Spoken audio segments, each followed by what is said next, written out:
Hey there. Tonight we are going to settle beside a fire and step into a world that looks merciless from a distance. A world of frozen grass, sleepless wind, and cold so deep that trees split open in the dark. But the deeper truth is softer than it first appears.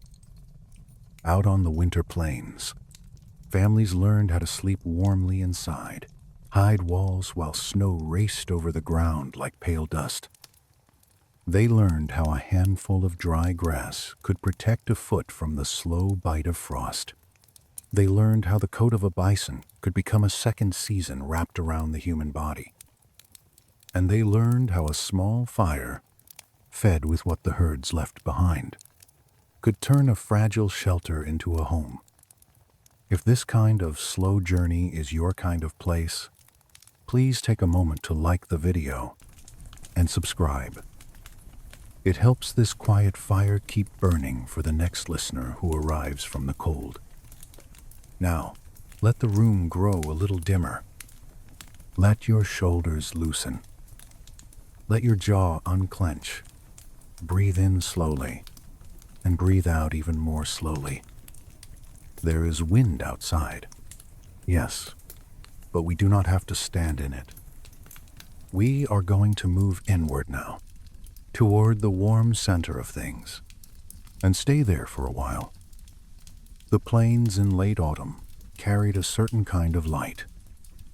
I have always found it strange that some of the most beautiful light in the world appears just before hardship arrives. The sun moved low and long across the grass. What had once been green had turned gold, then pale, then almost silver in the evening. Every blade seemed dry enough to crumble if you rubbed it between your fingers. The air had that thin sharpness that tells the skin what is coming, even before the mind is ready to say the word winter. Across camp there was motion everywhere, though it was never frantic. No one ran. No one wasted steps. That is one of the first things the cold teaches. It teaches economy. It teaches that every movement should mean something. Women walked out into the open country with baskets and folded hides. Children went with them, learning the work by doing it, as children always have. They bent toward the ground again and again, gathering the dried brown discs the buffalo had left behind during warmer months. Each one had been baked by the sun, turned light by wind, reduced to something that looked humble and almost worthless to an unfamiliar eye. But the people who lived here knew better. They lifted each chip, felt its weight, knocked loose any damp clinging dirt, and added it to the growing store. The best ones were dry all the way through, hard but not crumbling, light enough to tell the hand they would burn well. A bad one was left where it lay. A good one was kept. Hundreds would be needed. Then hundreds more. Inside every small act there was a calculation, not written on paper, but held in memory. How many storms might come, how long the bitter moon might last, how many mouths would need warmth before the grass returned. The prairie itself gave almost no wood. Along the river bottoms there were cottonwoods and willow. Yes, but the open land was grass and sky and wind. In summer, the absence of trees might feel like freedom. In winter, it became a test. To depend on wood alone in such a place would mean dragging heavy loads through deep snow, or wandering too far from safety for too little reward. So the camps gathered fuel the way the land offered it, from the sun-dried memory of the herds. Near each lodge, the chips were stacked carefully. Sometimes they were piled under hides. Sometimes they were raised on platforms where blowing snow could not creep in and spoil them. A child passing by would be told not to disturb the stack. A careless hand could scatter what a family might need in the dark heart of January. Honestly, it is one of those details I love most. Not because it is dramatic, but because it is exact. Survival out here was so often built from attention paid to ordinary things. While the fuel was being gathered, other work continued. Prairie grass, long, dried, and pale, was cut in bundles. If you were standing there with me, you would hear the dry whisper it made as it was gathered. Not a green rustle. Something lighter. Something brittle. Armful after armful was carried back to camp. Some of it would be spread under sleeping robes. Some would be woven or packed into mats. Some would be saved for the small daily miracle of warm feet. Every winter morning, dry grass would be stuffed into moccasins to hold heat and pull moisture away from the skin. Every evening it would be changed. Such a small practice, and yet the difference between comfort and injury could rest in something no more glamorous than a handful of straw-colored stems. Willow saplings were cut along the streams where the roots still found hidden water. The stems were long and flexible. Bark was stripped away with practiced hands. Some would become woven mats. Some would be used for repairs. Some would support what would later lie beneath sleeping bodies. A winter shelter was never just a roof and walls. It was a system of layers. Air trapped in the right places, cold blocked in the right ways, ground softened and lifted away from the freezing earth. Every material had a task to perform. There were hides to work as well. Buffalo hides taken earlier in the season were stretched and scraped. The smell around that labor was thick and honest. Hide, flesh, smoke, cold air, and the faint, oily richness of brain tanning. The membrane had to be removed. Fat had to be scraped away. Then came the softening, the rubbing in of the animal's own brain, worked deep into the hide until the skin began to change character beneath the hands. One buffalo could soften its own hide.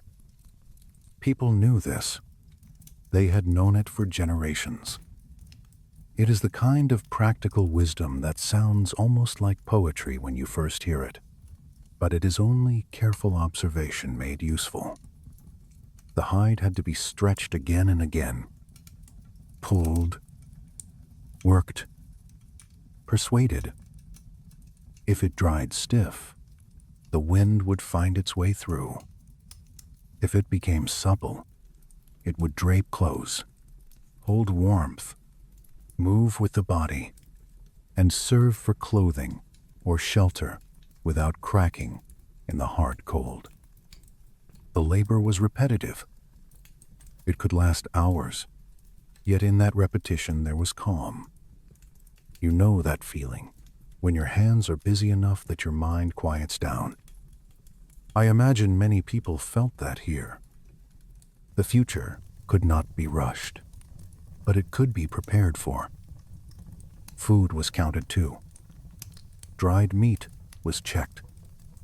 Rendered fat was stored. Pemmican was packed into rawhide cases. Dried berries were kept where damp could not ruin them. Roots gathered earlier were inspected. No part of this season allowed carelessness. A missed step in autumn did not stay in autumn. It waited. It returned as hunger in midwinter, or cold in the night, or a morning when the fire should have started faster and did not.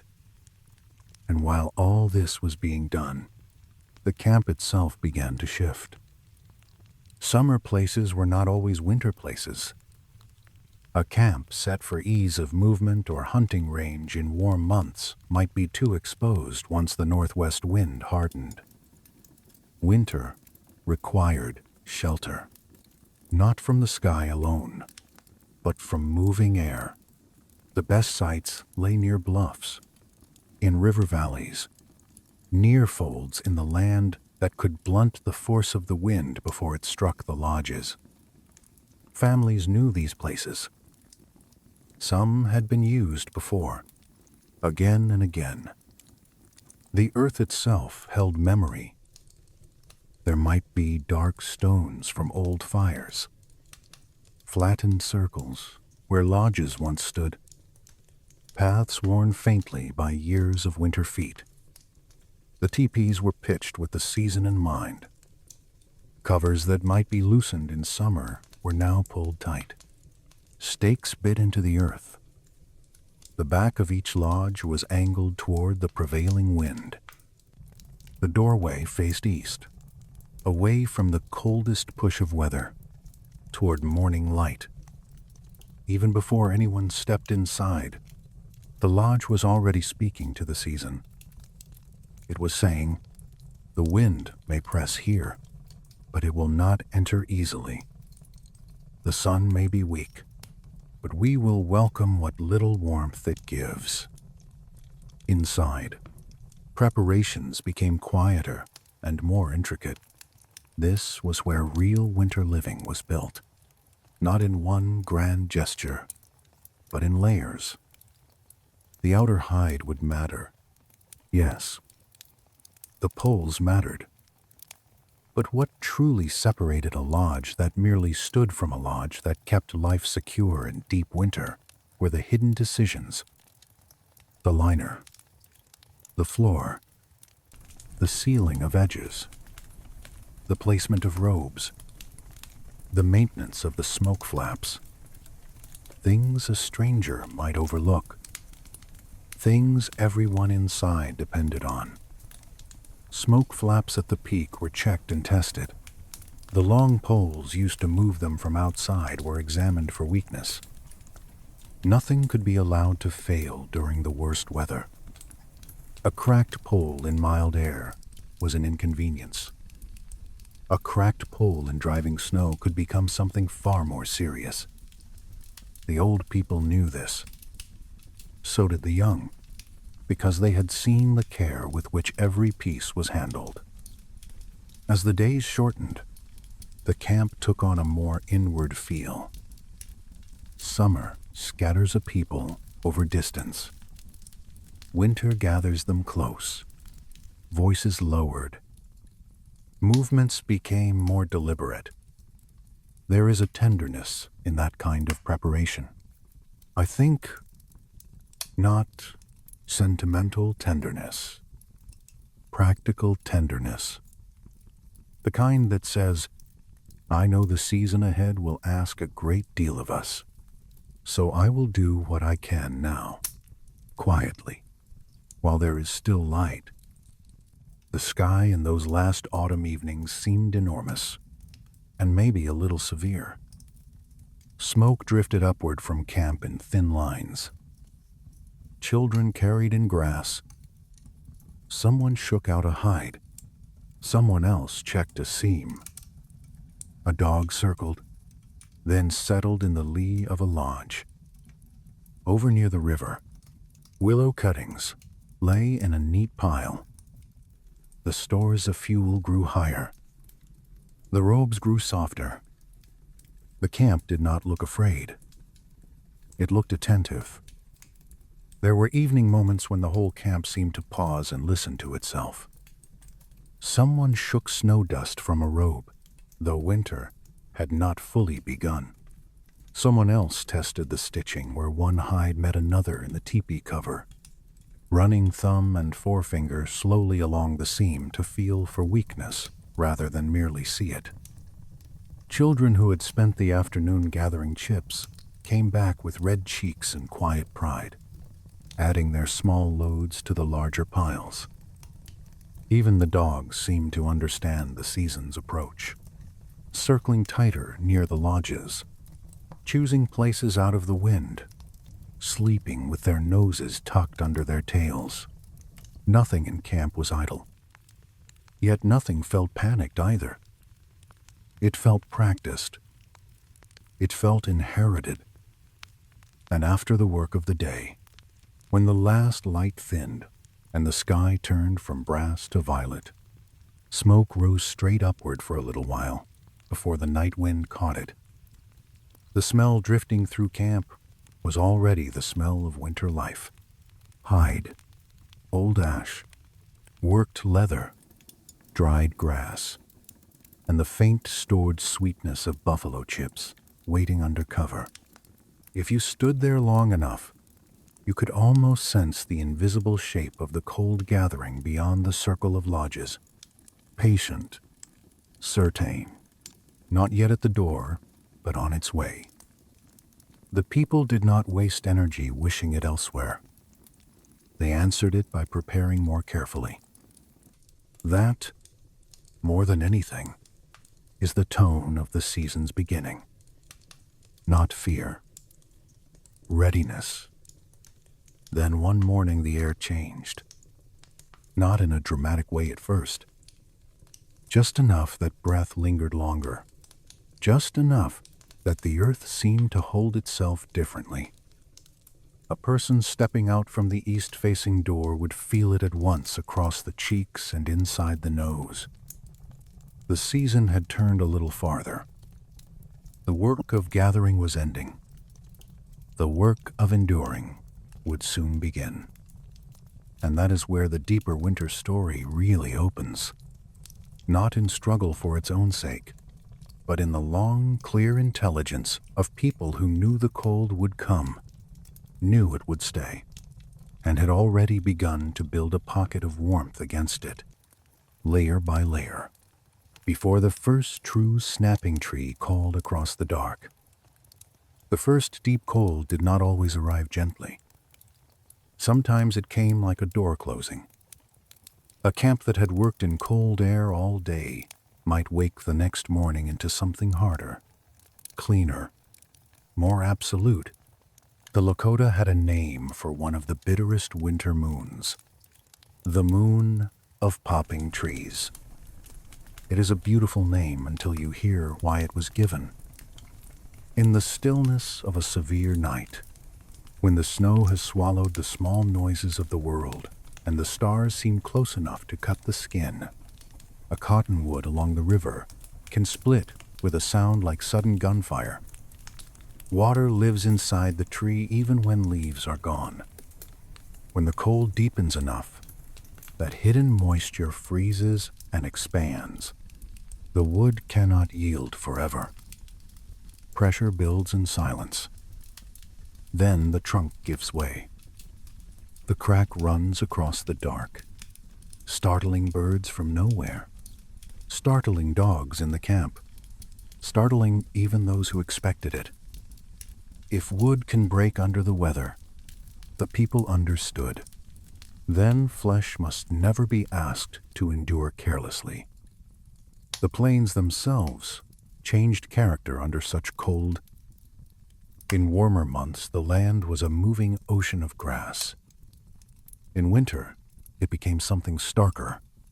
Snow did not simply fall and rest. The wind caught it, worried it, drove it sideways in pale sheets that seemed less like weather than like another living thing crossing the earth. High places were often scraped nearly bare. Low places filled and filled until the familiar shape of the ground vanished under white weight. A ravine could become a drift. The trail could disappear between 1 hour and the next. This was one of winter's quiet deceptions. To someone unfamiliar, the plains might look smooth, almost simple. But the snow recorded every fold of the land in a different language. A person could set out over what seemed like level ground and suddenly plunge through a crust into powder up to the thigh or waist. The effort of climbing back out, then doing it again a dozen more times, could empty the body with frightening speed. Cold does not only threaten by freezing, it threatens by making labor expensive. And then there was the wind. Always the wind. I think people who have not lived on open winter ground sometimes imagine cold as stillness. But the cold of the plains was often carried on movement. The air pushed and pressed and tested every edge of the world. Over open country, it made a low, endless note. Around a lodge, it changed tone, humming along the hide walls, slipping over poles, probing for weakness. It could make a calm person tired without laying a hand on them. It could pull warmth from skin faster than the body could replace it. A day at zero with hard wind did not feel like zero. It felt like punishment for inattention. Exposed cheeks whitened quickly. Eyelashes gathered frost from tears the body made without asking permission. Breathing too fast hurt. The inside of the nose stung. The throat burned with every breath if the air was cruel enough. Fingers, if left out of mittens for long, stopped feeling like fingers and became strange, distant things that no longer obeyed as quickly. Toes did the same. People learned to notice these small betrayals early, not because winter forgave mistakes, but because it rarely did. The light changed too. Clear days could be dazzling beyond comfort. Snow caught the sun and threw it back upward until the whole world seemed built from reflected brightness. Eyes watered. Vision narrowed. Snow blindness was real and feared. Travelers learned to shade their eyes with their hands, or darken skin beneath the eyes to cut the glare. Overcast days were different, maybe stranger.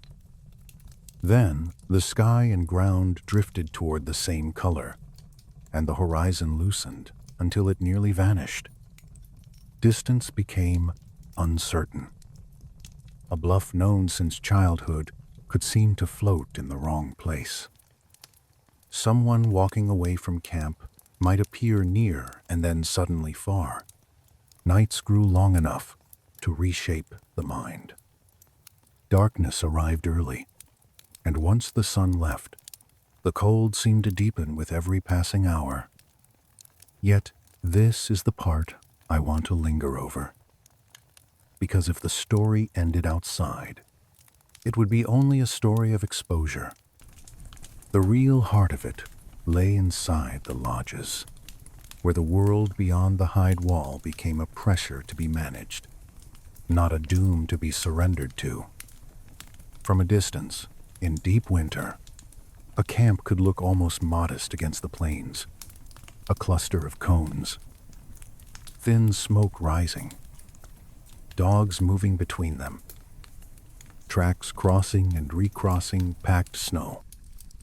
But each lodge was a small act of refusal. Not refusal of the season itself, more like refusal of helplessness. The people did not say the cold is not real. They said the cold is real, and now we will meet it properly. The teepee is often described too simply. A hide tent, people say, as if that explains anything. But when you look closely, especially in winter, it becomes clear that it is an answer shaped by generations of observation. The conical form alone tells you that. Flat walls catch wind. They offer it something to seize. A cone gives less away. The air runs around it. Snow curves about it. Pressure that might tear at a broad wall instead tends to push downward along the slope toward the ground. It is not that the lodge defeats the wind. It teaches the wind to pass. Raising a winter lodge took skill, but even more than skill, it took memory. 3 or 4 main poles were lifted first. tied near their tops, then spread to create the first shape of the frame. Additional poles leaned inward, one after another, until a circle became a structure. Each pole had a place. Each family knew the feel of its own poles, the slight bend of one, the clean straightness of another, the one that sat best near the doorway, the one that held strongest on the backside where the weather pressed hardest. Then the cover was brought up. Buffalo hides sewn together, heavy, tough, carrying the smell of smoke and old weather, were lifted with the help of a pole and wrapped around the frame. The two front edges were drawn together and pinned. At the top, the smoke flaps waited like folded wings. At the base, the cover was pulled tight and staked. Already the lodge had begun to gather itself. But the outer cover was only the first wall, and that is where an outsider might stop looking. The true winter intelligence of the structure was inside. There, a second wall would be raised, the inner liner. It stood partway up the inside of the lodge, not all the way to the top, and that detail made all the difference. I have always found it moving that so much comfort can depend on a gap, not a solid barrier, a planned space. Air, trapped and guided with care. The liner circled the interior and created a hidden channel between itself and the outer cover. Cold air entering under the edge of the outer hide did not pour directly into the living space. Instead, it moved into that narrow space between the two walls and traveled upward. Heat from the central fire helped drive this motion. So did the tendency of warm air to rise. And above, the smoke hole and flaps shaped the flow. The lodge breathed. That is really the best way to say it. It breathed in low and cold, and breathed out high and smoky. This achieved two things at once, and that is part of its elegance.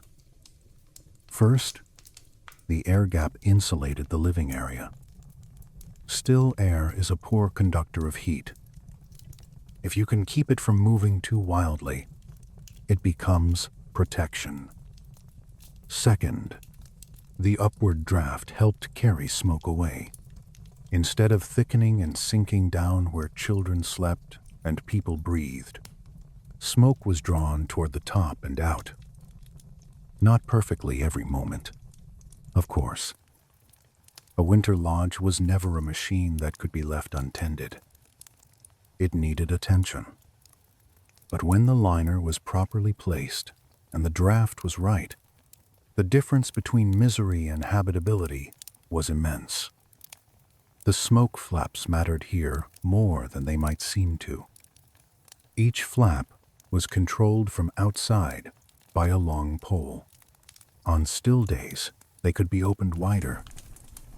On windy days, they had to be adjusted according to the direction and force of the air. Too open in the wrong wind, and the weather would push smoke back down. Too closed, and the fire would sulk and breathe poorly. A person living in such a lodge learned to read the air without thinking much about it. A shift in smell, a change in how the smoke climbed, a subtle thickening in the upper darkness. These signs were noticed. Then someone stepped outside, shoulders hunched against the cold, and nudged the poles into a new angle. I like to imagine that moment. The hide door lifting, a blade of cold cutting in, someone moving around the lodge in moonlight or dawnlight, boots sounding on packed snow, hands on the flap poles. A quick adjustment, then back inside, where the fire brightens a little, and the smoke once again finds its way up. It is such a small scene, and yet inside it lives a whole civilization of attentiveness. The doorway faced east, and that too was no accident. The strongest winter winds often came from the west or northwest. Turning the doorway away from that assault reduced the direct loss of heat each time the flap was opened. It also welcomed the morning sun. In winter, even weak light matters. The first pale rays entering through the eastern door brought a little warmth, a little visibility, a little reminder that night had not won anything permanent. Around the lower inside edge of the lodge, the next great defense against cold was built, not upward into the air, but downward against the earth. The frozen ground was patient and merciless. Lie directly on it, and it would draw heat from the body all night long. Fire above could not fully save a person from cold below, so the floor had to be made. Not merely covered, made. First came thick layers of dry prairie grass, spread and packed, then woven willow mats, laid over that cushion of stems, then heavy buffalo robes. One layer, then another. Fur, air pockets, springy resistance beneath the body instead of frozen hardness. It created what was almost a floating floor, though, of course, nothing floated. It only felt that way, because the sleeper was no longer in direct conversation with the iron cold of the ground. The edges mattered as much as the center. The liner was tucked down. Bedding held it in place. Outside, snow was often piled around the base of the lodge to block drafts. Snow, for all its cold appearance, can insulate beautifully when it sits still. Wind packed against the lower edges of the cover. It became another protective wall. In some places, earth or sod was added to strengthen the seal. The result was a small interior world in which warmth could actually gather and remain close to human bodies. Sleeping places were arranged with care. The back of the lodge, opposite the door, was often the place of honor, and also the warmest. The fire sat at the center, shallow in its pit, kept modest and steady. Not a towering blaze, because that would eat too much fuel and flood the upper air with smoke. Instead, it was a managed heart. Coals, smoldering fuel, slow, radiant warmth. At night, the fire was banked. Ash covered live coals. A little more fuel placed just so. Enough for breath to remain in it until morning. Children slept near parents. Elders were kept where the lodge was warmest. Robes were unrolled for sleep, then rolled again by day, and leaned against the liner as backrests. A person lying under one winter buffalo robe and over another, with fur holding the body's warmth on both sides, resting above grass and willow instead of frozen soil, could sleep deeply even while the wind moved like an invisible river outside. This is the part that seems to surprise modern listeners most. That sound sleep was possible at all. But yes, it was. Not because the cold outside ceased to exist. It did not. It prowled the whole night around the lodge, but the architecture inside met it intelligently at every point. Hide, air gap, draft, flaps, grass, willow, fur, fire, human bodies close together. A system, not a single trick. And once you begin to see the winter lodge that way, the whole season looks different. Not easier. Exactly. I do not want to romanticize danger. It was dangerous. We cannot be sure how many difficult nights, how many losses, how many lessons carved this knowledge into shape. But we can say this: the shelter itself was an inheritance of thought. Generations had observed how wind moves, how smoke rises, how cold enters, how ground steals heat. And they built their answer from those observations until the lodge became as much an instrument as a home. Outside, the moon of popping trees could crack the river bottoms apart with cold. Snow could travel all night in hard, pale veils. The horizon could vanish. But inside, on the far side of a high door facing east, the air remained breathable. The robes remained warm. The coals remained alive beneath ash, and people could lower their voices, lie down, and trust the little world they had built.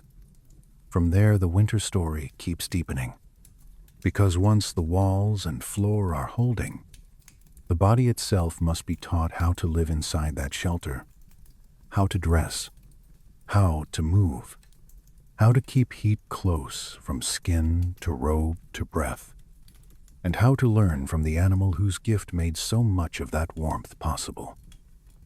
Inside the lodge, once the walls were set and the floor had been built up from grass and willow and fir, the next question was always the same: how does a human body remain warm inside such a world?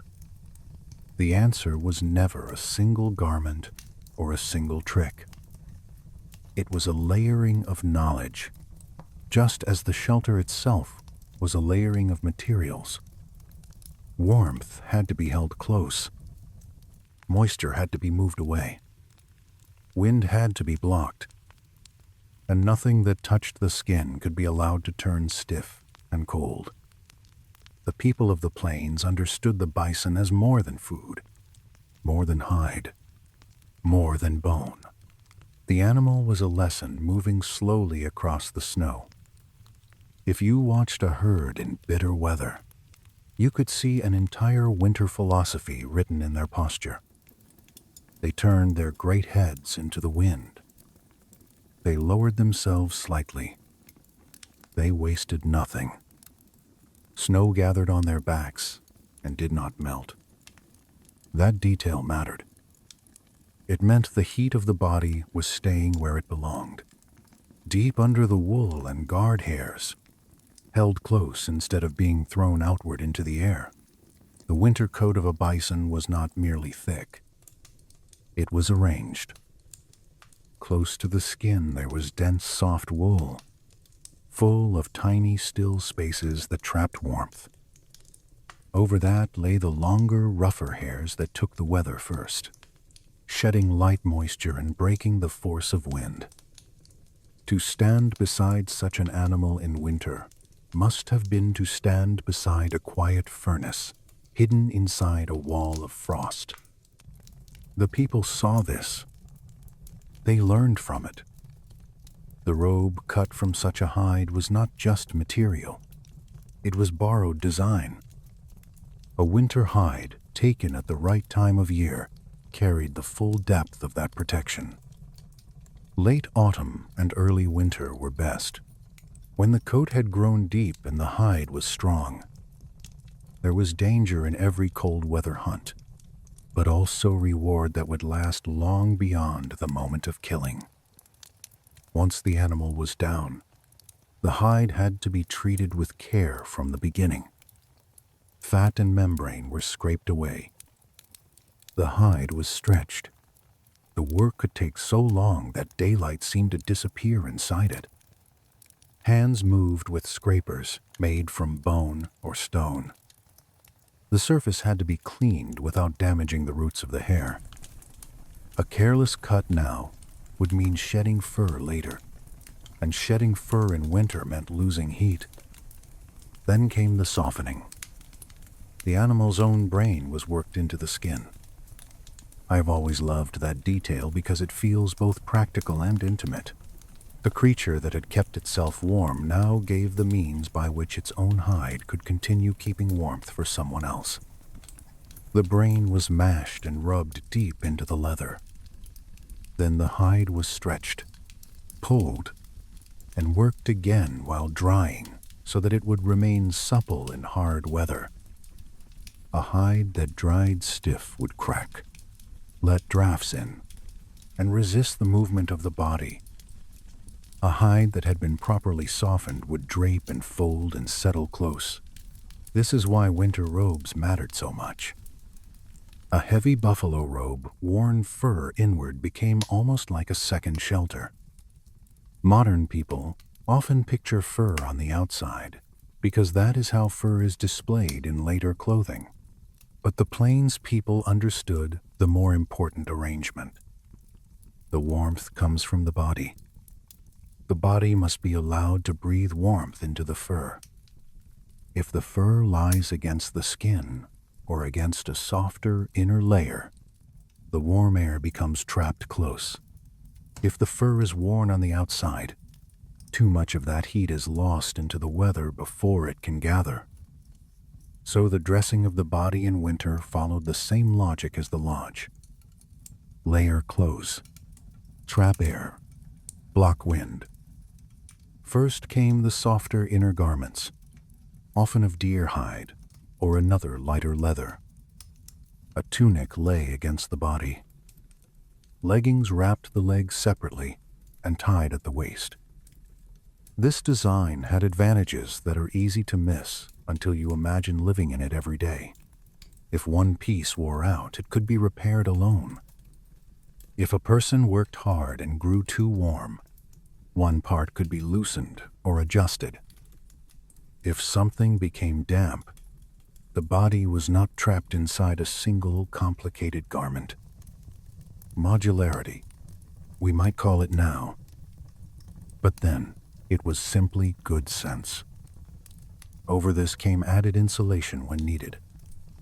Smaller furs, extra wraps, an inner vest in some cases. Then the robe itself, the great outer wall. It could be pulled close around the shoulders, wrapped over the chest, or opened slightly while walking to prevent overheating. That mattered. In deep cold, sweat could be as dangerous as wind. If the body worked too hard inside heavy layers and dampened the inner clothing, then later, when movement stopped, the trapped moisture would turn against the wearer. Warmth would leak away. The chill would settle in. So people learned to dress in relation to activity, not just temperature. When walking far, the robe might be loosened. When sitting still, it would be drawn close again. When sleeping, one robe lay beneath and another over the body. The fur above and below created a small warm chamber around the sleeper. Weight helped too. A heavy robe did not flutter and gap the way a light blanket might. It settled. It held. A person could curl inside it and feel. Even in a cold lodge, the body gradually make its own climate. The extremities required even more thought. Hands, feet, face, ears. These are where winter begins its quiet theft. The body protects its core first. Blood pulls inward. Fingers and toes are left more vulnerable. So hands were covered in mittens, not gloves, because fingers sharing warmth survive better than fingers separated. The mitten itself might be made from hide with fur turned inward, large enough to slip on and off quickly, practical enough for work. Often, they were connected by a cord running through the sleeves or across the shoulders so they could be dropped and recovered without being lost in snow. Such a simple thing, and yet if you dropped a mitten far from camp and killing wind. Simplicity became life. The feet perhaps tell the winter story best. There is something almost humble about the solution, which is why I find it so beautiful. The moccasin alone was not enough. Even thick hide against frozen ground could not fully protect the foot. So the moccasin was made with room inside. Into that space went dry prairie grass, loose, crumbled, arranged around the foot and under it. The grass trapped air. It also pulled sweat away from the skin. By morning or evening, depending on the day, the grass would be damp from use. And here the ritual became as important as the material. The old grass came out. It was thrown into the fire. Fresh, dry grass went in. That little act, repeated day after day, winter after winter, saved feet. Damp grass left inside overnight would freeze. Frozen insulation is no insulation at all. A person beginning the next day with wet cold packing around the toes would be inviting numbness and then damage. Children learn this early. You change the grass. Of course, you change the grass.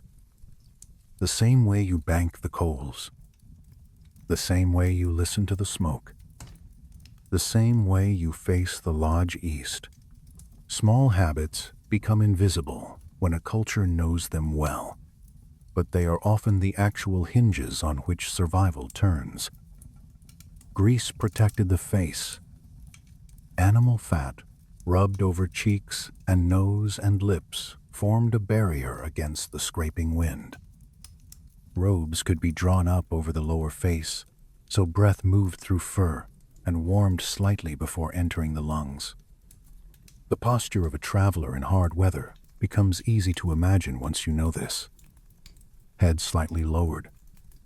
Robe close around the body. Face protected. Steps measured. Nothing wasted. Not unlike the bison itself. And the clothing did not simply exist. It had to be maintained. Hides were worked to keep them soft. Seams were checked. Tiers were repaired before they widened. Damp pieces were dried and aired when weather allowed. Robes were beaten lightly to lift the fur and shake out ash and dust. Every item had labor hidden inside it, and then more labor required to keep it useful. That is the part modern people often miss. Winter equipment is not a pile of objects. It is an ongoing relationship. At night, inside the lodge, when the fire had been banked and the coals glowed low, the accumulated wisdom of all this became tangible. A child lay between warm bodies under fur, grass and willow and hide beneath, a robe over the top, the breath slow and even. Outside the wind moving over the lodge. Inside, a little pocket of air held in place by skin and fur and knowledge. This is not a dramatic kind of heroism. It is quieter than that. It is technical, repetitive, generous. Someone taught someone else how to do this. Then that person taught another. And still, the bison remained at the center of it. Food, fuel, bedding, shelter, clothing. The gift was nearly complete. Its hide made walls. Its hide made robes. Its dried dung made the fire that warmed the lodge those hides enclosed. Its fat fed the body that lay beneath those robes. Its own winter design became the pattern by which a human life stayed unbroken in a season that tested everything. If you were lying there now, close to the coals, listening to the low murmur of voices and the hide walls breathing with the wind. You might not think first of danger. You might think, instead of the deep, reassuring heaviness of the robe over your body, the slight spring of the floor under your shoulder, the warmth gathered in layers around you. You might hear someone at the doorway shake out a moccasin and feed the old grass to the fire. You might smell that quick, dry sweetness as it burned. You might understand, without anyone saying it, that winter can be endured not by one grand defense, but by 100 careful acts repeated until they become peace. There is also the question of how bodies share warmth once the fire burns low. Families did not sleep scattered if they could help it. Nearness was part of the system. Children close to parents, elders protected from drafts, the warmest position often farther from the door and nearer the steady influence of the coals. Robes overlapped, one edge tucked under a shoulder, another drawn over small feet. In such arrangements, the heat of one sleeper supported the next. This was not merely comfort. It was physics made intimate. A single body warms a small pocket of air. Several bodies together warm a larger one with less loss at the edges. A winter lodge at night was full of these little invisible exchanges. The floor helped with this more than we might first guess. Grass under the willow mats did not stay static forever. It compressed. It shifted. It had to be renewed from time to time. If too much moisture entered, if a spilled pot or tracked in snow dampened one area, that section would be opened, dried, replaced, repaired. The maintenance of warmth was never once and done. It was a daily conversation between person, material, and weather. A woman smoothing a robe before bed. A child shaking out a mat. Someone lifting a damp edge closer to the coals so morning would not find it cold. Such scenes are quiet, but they are the whole substance of survival. Even the way a person settled under a robe mattered. To sleep with unnecessary gaps at the shoulders or neck was to let heat leak away through spaces too small to seem important at first and too large to be forgiven by the cold later. People curled slightly, drew knees in, made themselves smaller and rounder inside the fur. A tucked posture loses less warmth than a sprawled one. Parents corrected children gently, not out of severity, but from habit born of care. Pull it closer. Tuck that side. Keep your feet under. All winter-long advice moved through the lodge in such small phrases. When the weather turned especially hard, extra robes could be hung or draped inside to cut a draft in one section, or a person too chilled might be placed between others until heat returned to the hands and face. The sick and very old were watched carefully, because deep cold takes strength unevenly. A strong hunter may rise from a bitter morning and walk it off. An elder may need more time, more broth, a better place by the back wall, another fold of fur around the legs. Winter revealed where the community needed to gather itself more tightly. And still, there was beauty in it. Not decorative beauty first, though the painted liners and worked fringes had that too. I mean the beauty of competence. The beauty of people knowing exactly how to keep one another through the night. A child falling asleep to the smell of smoke and hide. An elder waking once, listening to the wind, hearing that the lodge still breathes properly. A hand reaching out in the dark to touch a robe edge and finding it warm. Those are small things. But honestly, small things are what winter is made of. By morning, the inside of the robe could hold the faint human scent of sleep. Warm skin, old smoke, leather, and cold air kept just outside. The robe shaken out and folded back in daylight was not merely bedding. It was evidence, proof that another night had been crossed safely. Another piece of hard weather had passed over the lodge and not through it. Piece by piece, night by night, a winter life was assembled this way, not dramatically, but with extraordinary consistency.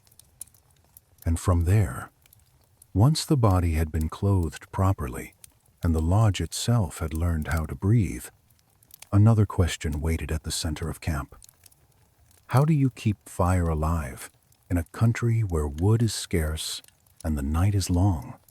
That answer, too, came from the herds, from the prairie, and from the patient observation of what the land offered when it seemed, at first, to offer almost nothing at all. On the open plains, fire could never be taken for granted. In forests, a person may think first of trees when they think of heat. Wood stacked by a wall, logs split and waiting, sparks catching in bark and branch. But the winter plains asked a different question.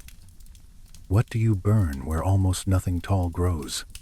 What do you feed to flame when the rivers are lined with a few cottonwoods and willow thickets?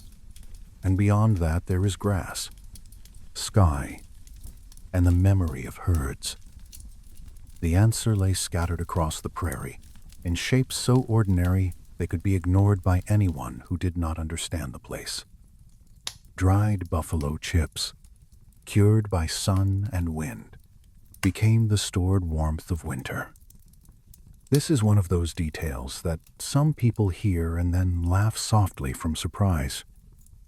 Dome. Really?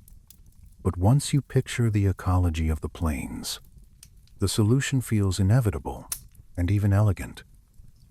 The bison ate grass by the endless mile. What passed through them came back to the land already processed, already broken down, already shaped into a fuel that could be gathered without chopping, split without an axe, carried without great weight, and burned slowly in a world hungry for steady heat. Collection began well before the first savage cold. Women and children walked the prairie with baskets and hides, bending again and again to pick up the dry, round pieces. The best chips were pale and hard and light, not damp in the center, not crumbling apart too easily, dry enough that the hand knew at once they would catch and hold a coal. They were stacked near the lodges in careful piles, covered from snow, kept off wet ground if possible. A family would need many, more than a casual eye might guess. Winter on the plains was not one fire but a season of fires. Morning, evening, storm, night, long night, cooking fire, waking fire, fire banked low and fire coaxed awake again from under ash. Buffalo chips burned differently from wood. They did not leap high with dramatic flames. They smoldered. They glowed. They gave off a steady heat that suited the teepee well, because the lodge itself worked best with a managed central fire. Not a wild, roaring blaze. A large wood fire in such a space would devour fuel too quickly, send too much smoke upward at once, and force constant attention. The chips, by contrast, settled into coals and heat. Their smoke was thinner. Their burn could be prolonged. They were, in a strange and very practical sense, a perfect partner for the architecture of the lodge. And the smell. That matters too. People who have never stood near such a fire often imagine something foul, but the dried chips were mostly the ghost of grass. Their smoke could be mild, even sweet in a dry herbal way, especially in comparison with green wood or resin, heavy brush. The scent that drifted upward through the lodge and out the smoke hole was not the smell of rot, but the smell of prairie transformed once again. Grass had passed through the bison, then passed through the flame, then risen on warm air through the lodge wall's hidden draft. Even here the circle remained unbroken. Inside the teepee, the fire sat in the center, often in a shallow pit edged with stones. Those stones, warmed over hours, gave back heat slowly. They also held the coals in place and defined the boundary between flame and floor. The fire was fed carefully, not tossed at haphazardly. A skilled hand knew how many chips to add, how to leave air between them, how to build not for spectacle, but for endurance. Before sleep, the coals were banked with ash, and a few more chips placed so that the fire would continue quietly through the night. In the morning it was not dead, only resting. A little dry grass, a little blowing, a little patience, and the red center brightened again. You know that feeling when a house is still asleep but one person rises first and wakes the warmth back into the room. I imagine such mornings often. The dark still thick inside the lodge, someone moving carefully so as not to step on robes or small hands, kneeling at the pit, lifting ash gently, finding life still there.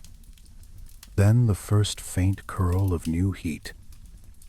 That must have been one of the most reassuring sights in the world. Fuel was not only about comfort, it was about continuity. With steady heat came melted snow or ice for drinking water. With steady heat came soup, softened dried meat, warm broth, the ability to heat stones, dry mittens, loosen stiff leather, air out bedding, warm chilled fingers, and guard the old from cold that might settle too deep in their bones. A fire at the center of the lodge was part hearth, part engine, part companion. Still, there were times when a fire inside the teepee was not the right fire for the moment. Travel, hunting, stealth, high wind, and distance from camp could call for another kind of flame. That is where the underground fire came in, the Dakota fire hole. A method as modest in appearance as it was brilliant in function. The principle was simple and ancient. If wind steals heat, then lower the fire beneath the surface, where earth itself can shield it. 2 openings were made. One was the main fire chamber, dug into the ground. The second was a smaller angled air tunnel leading into the base of the first hole. Once the fire was lit in the chamber, air would be drawn through the tunnel and feed the coals from below. Because the flame sat under ground level, it was protected from direct gusts. Because the oxygen came through a narrow tunnel, combustion could be strong and efficient. Because the earth enclosed much of the heat, less was lost to the air. It is the kind of solution that reveals long familiarity with both weather and flame. The ground became wall and windbreak at once. The fire burned hotter and cleaner. Smoke was reduced. Light was reduced too, which mattered for hunters or travelers who did not want their position announced across open country after dark. A flat stone placed over part of the chamber could become a cooking surface. A pot could be set above it. Snow or ice could be melted. Food could be warmed. Then, when the traveler was done, the hole could be covered and the place left almost unmarked. In winter, such a fire hole was harder to make if the ground was iron hard with frost, but not impossible in the right place. A drift might insulate the earth beneath. A bank near running water might remain softer. An old camp area might offer ground that had been worked before. What matters most is not that it was used everywhere all the time, but that the people carried in their knowledge several ways to make heat depending on what the moment asked. This, more than anything, is what impresses me. There was never only one answer. There was a whole family of answers. Buffalo chips in the lodge, a banked night fire, an underground travel fire, dry grass as tinder, stones as heat holders, hide walls directing air, smoke flaps tuning the draw. Each part spoke to the others. Each solution assumed the presence of another solution nearby. And while the fire made warmth, food made the body able to generate more of its own. Cold is expensive. The human body does not merely sit inside winter. It labors against it. Even in rest, calories disappear quickly in severe weather.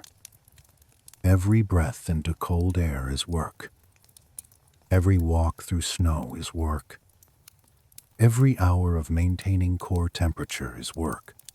So people on the plains needed food that was portable, stable, too rich, and above all, dense with energy. This is where pemmican entered the winter story, and with it one of the most efficient survival foods ever made. Dried, lean meat, pounded fine, mixed with rendered fat, often joined by dried berries.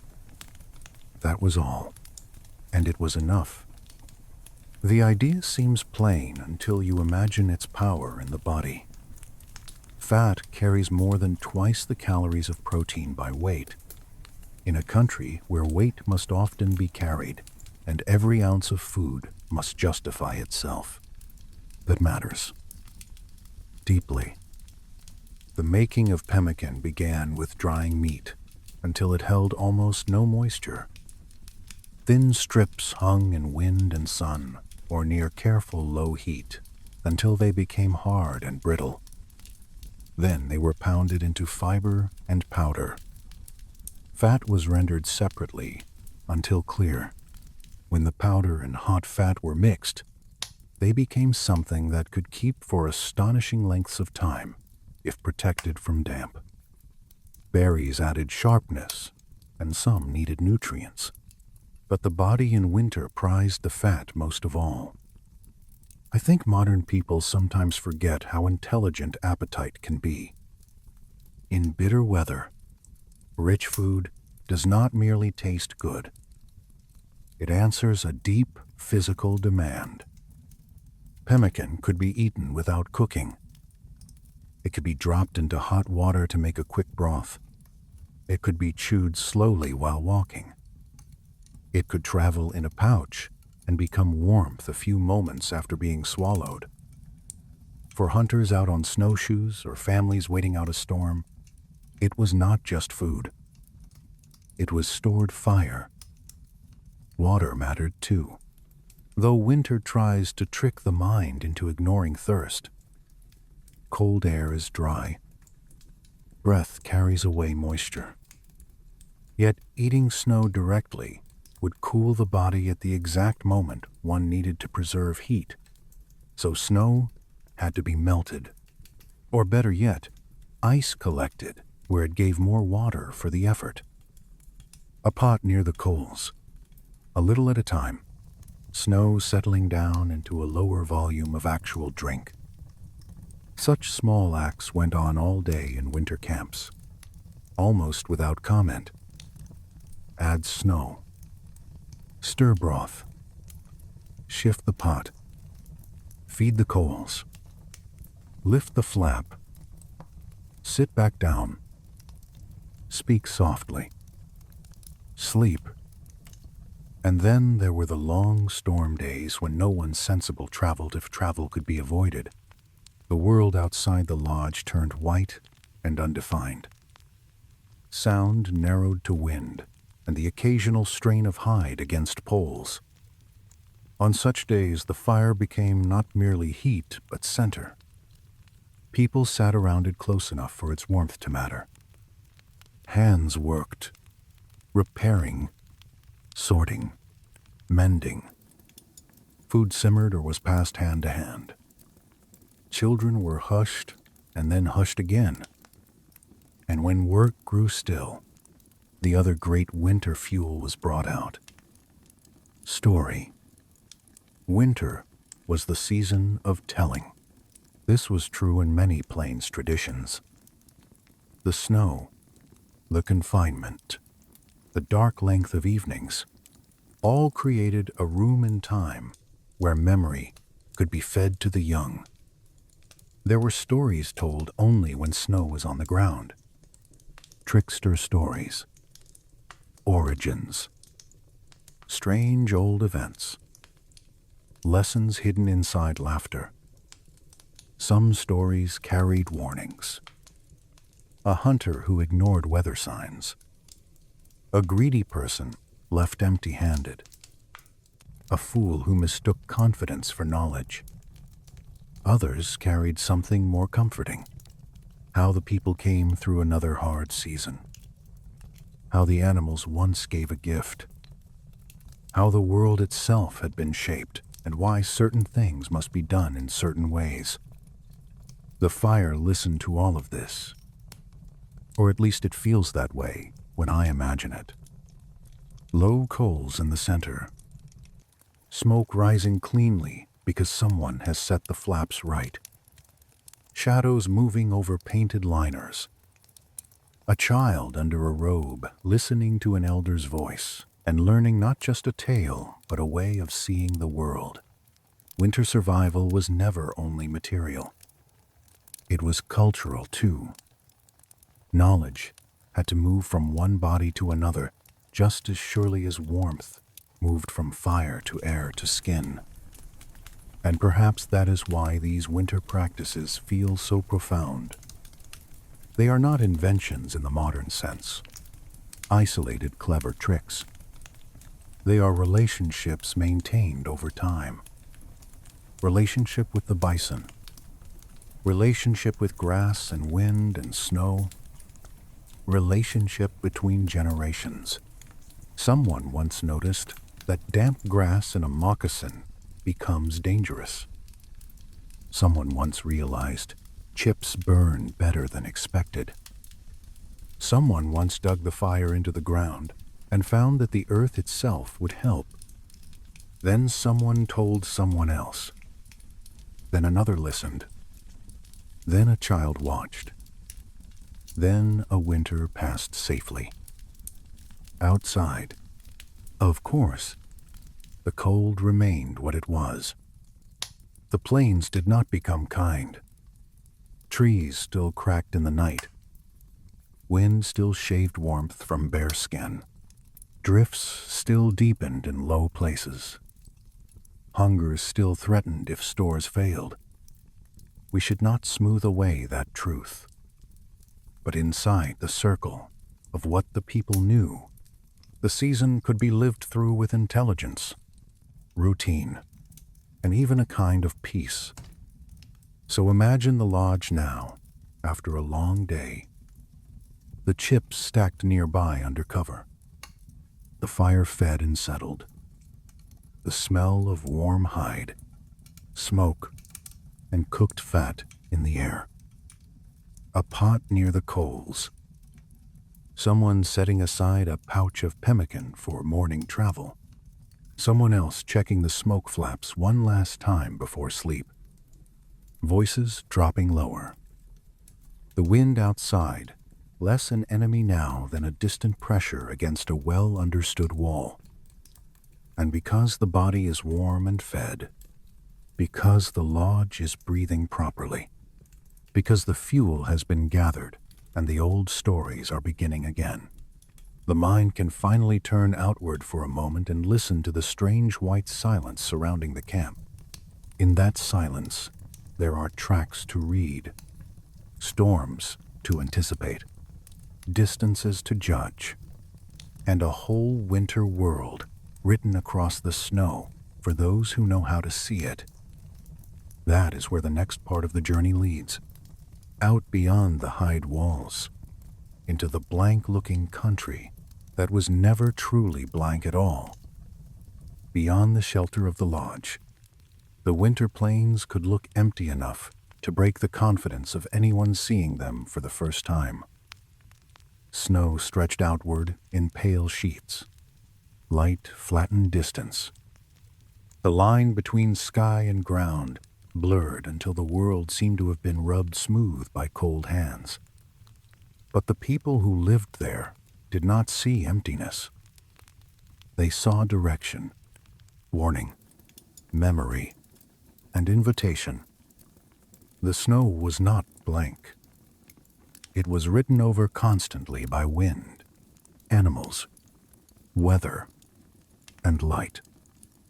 A child learned this slowly, not by standing before a lesson, but by walking beside someone older who knew where to look. A parent might pause on a ridge and point with the chin rather than the hand. There, at the angle of the drift. There, where the snow lies hard as if combed. There, where the surface breaks around a clump of grass.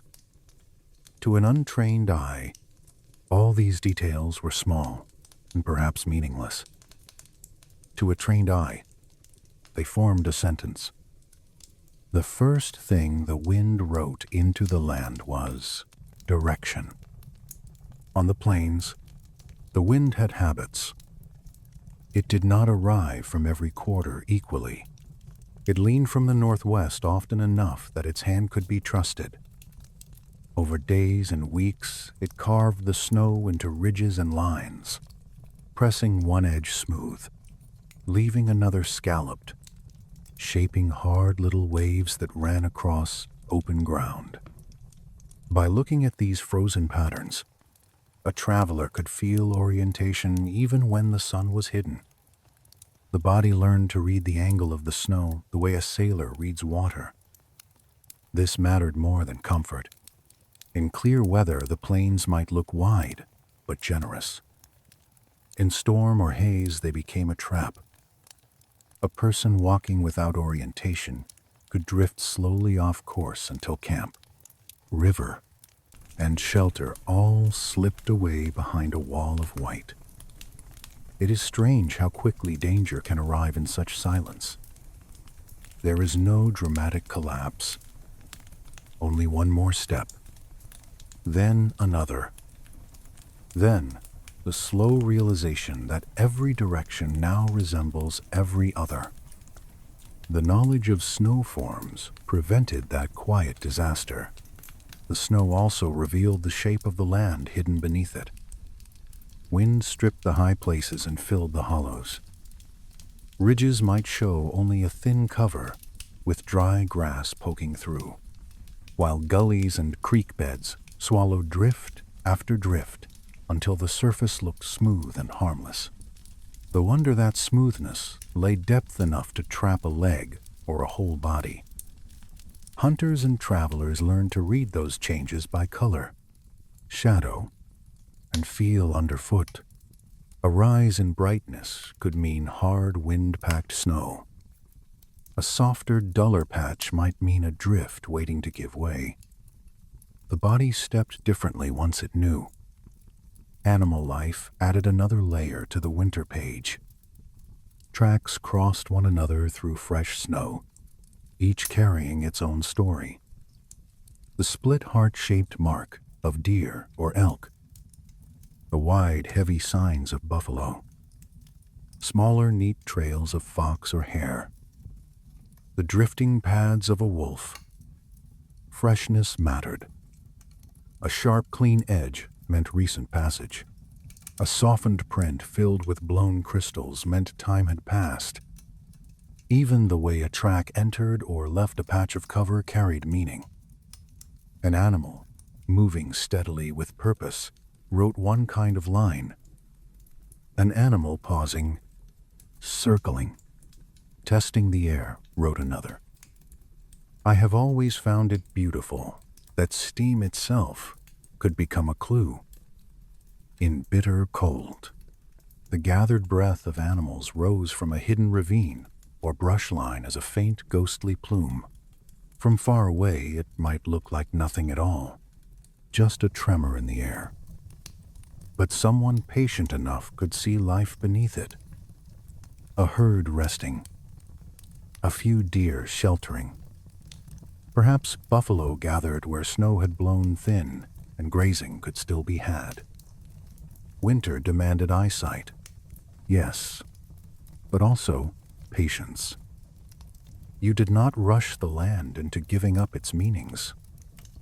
Birds helped too.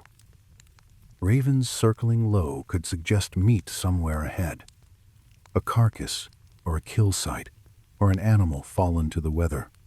Grouse, leaving small punctures in the snow, told of where they had gone beneath the surface. Tiny signs, but winter living often depends on tiny signs.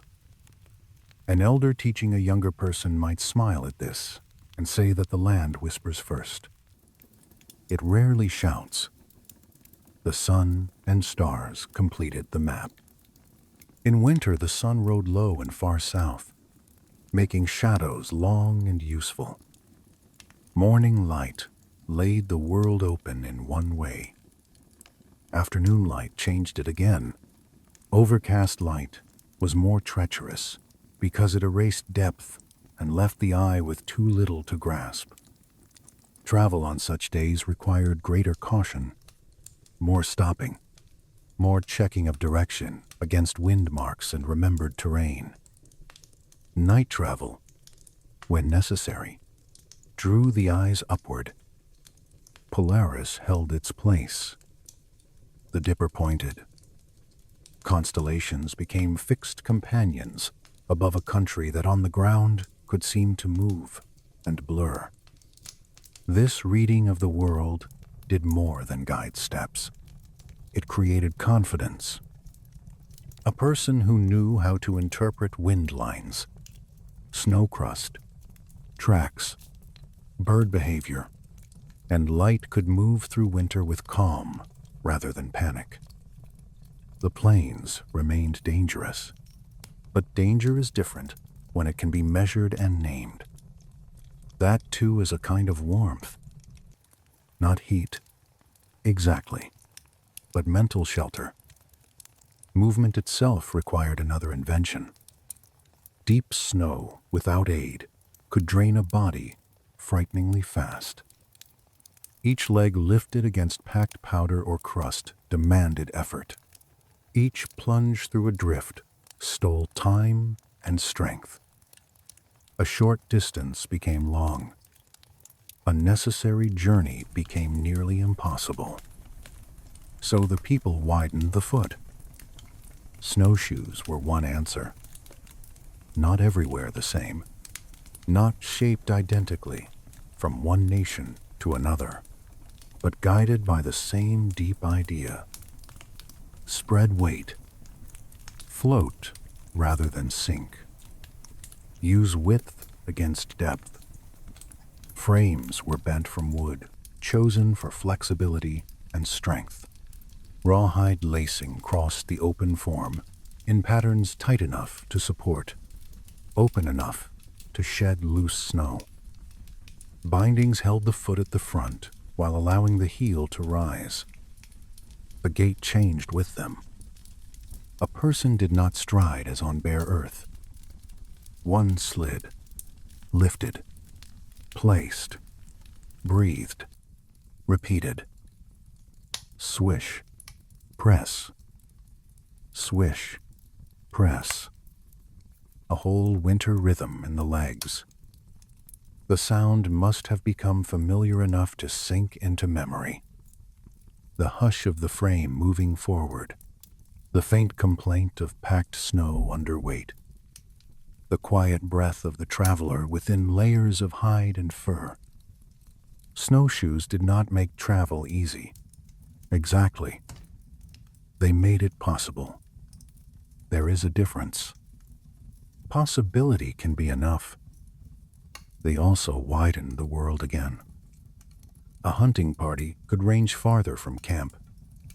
A message could be carried to another winter circle. A spring could be reached. Meat could be hauled back from a kill made miles away. Firewood from a river margin could be gathered when needed. Without snowshoes, winter closes in. With them, it opens a little, just enough for life to continue. Dogs played their part too. Long before horses transformed the plains, dogs were winter companions of immense value. Their paws and lighter bodies managed snow better than a horse could in deep cold. They pulled travois and small loads. They warned of approach. They shared warmth near the lodge and movement on the trail. In winter especially, their usefulness sharpened. A horse might struggle, founder, require more forage than could easily be found. A dog, lean and clever and accustomed, could continue. And then there was teaching. Winter travel skills, snow reading, the making and use of snowshoes, the judgment of crust and drift. All this had to pass from one mind to another. Winter itself became the school. Long hours inside the lodge gave time for explanation. Short, careful trips outside gave time for demonstration.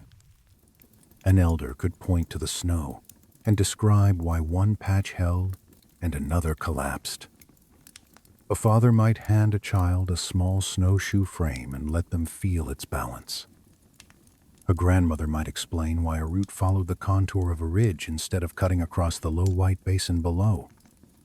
Stories helped carry this too. Not just tales for entertainment, though those mattered, but remembered incidents. A hunter who ignored the wind lines and walked into a storm.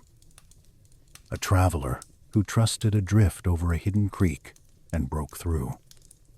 A family that found game because a child noticed birds rising strangely from a draw.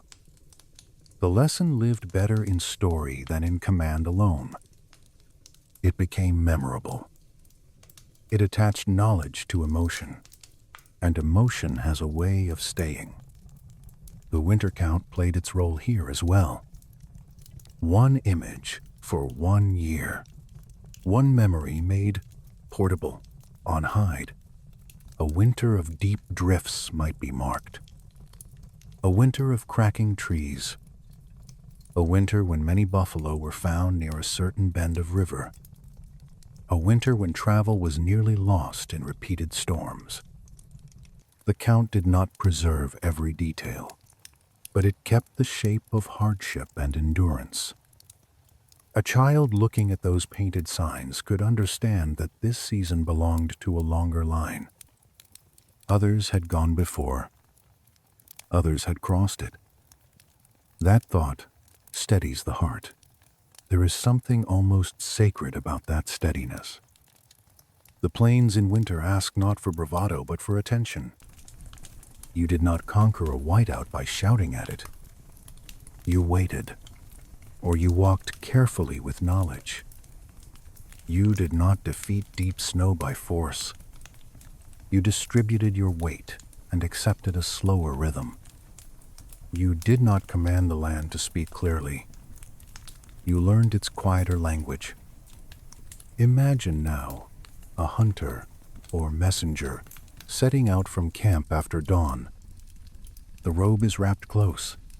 Grass lies fresh inside the moccasins. Snowshoes are fastened. The air bites at the inside of the nose. Behind, smoke rises from the lodges in a faint line. Ahead, the world seems empty, but not to him. He sees the slant of wind-carved ridges. He notes where the drift deepens near a cut in the land. He pauses beside a track, kneels, touches the edge. Not old.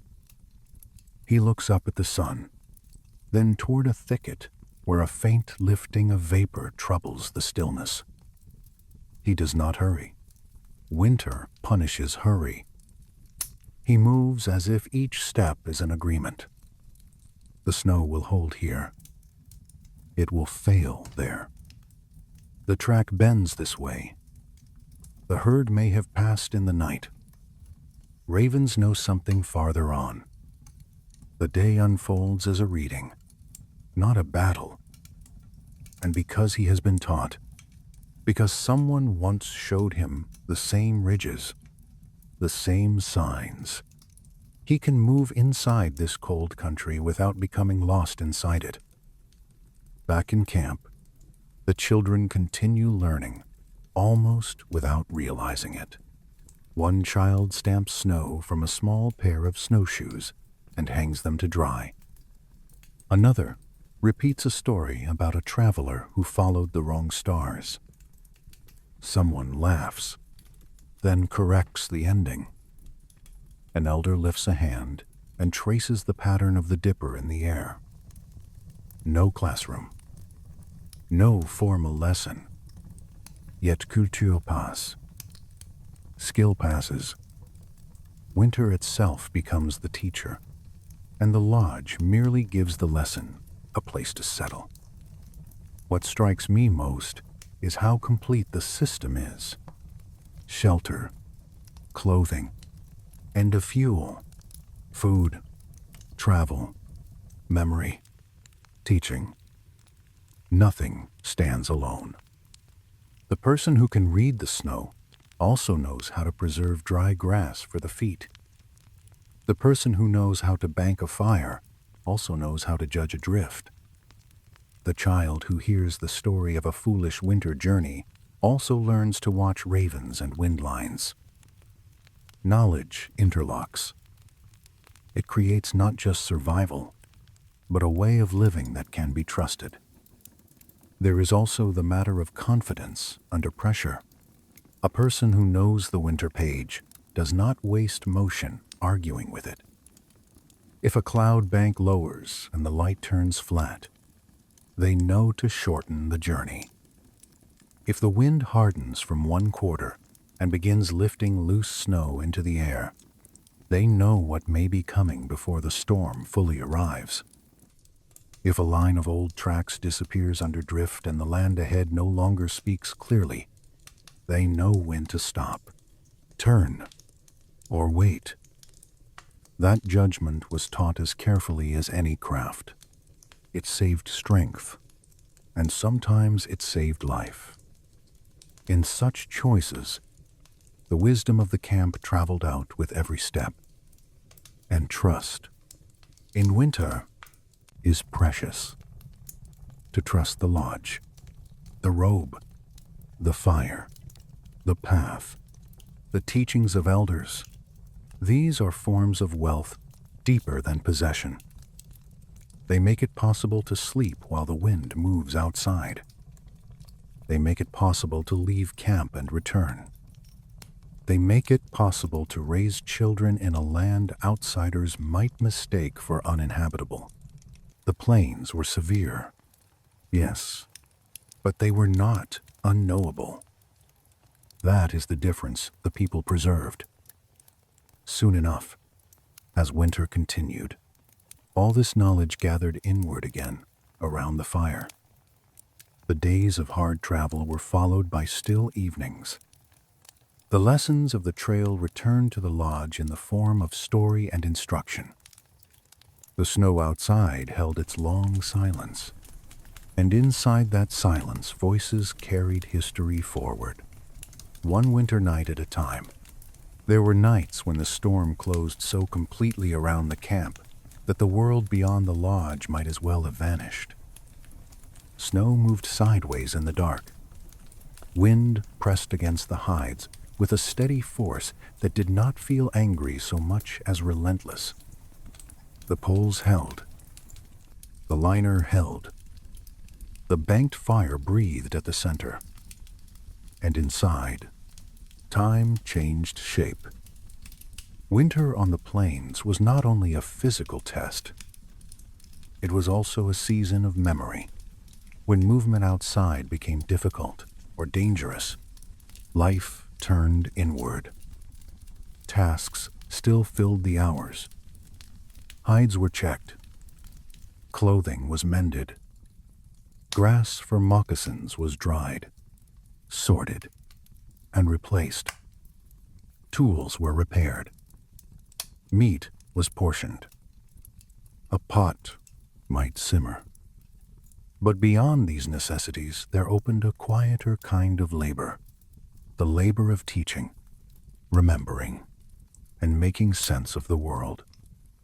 Children learned most deeply in such hours. Summer carried everyone outward, hunting, gathering, moving camp, tending horses or dogs, watching the sky, following herds. All of that left less room for stillness.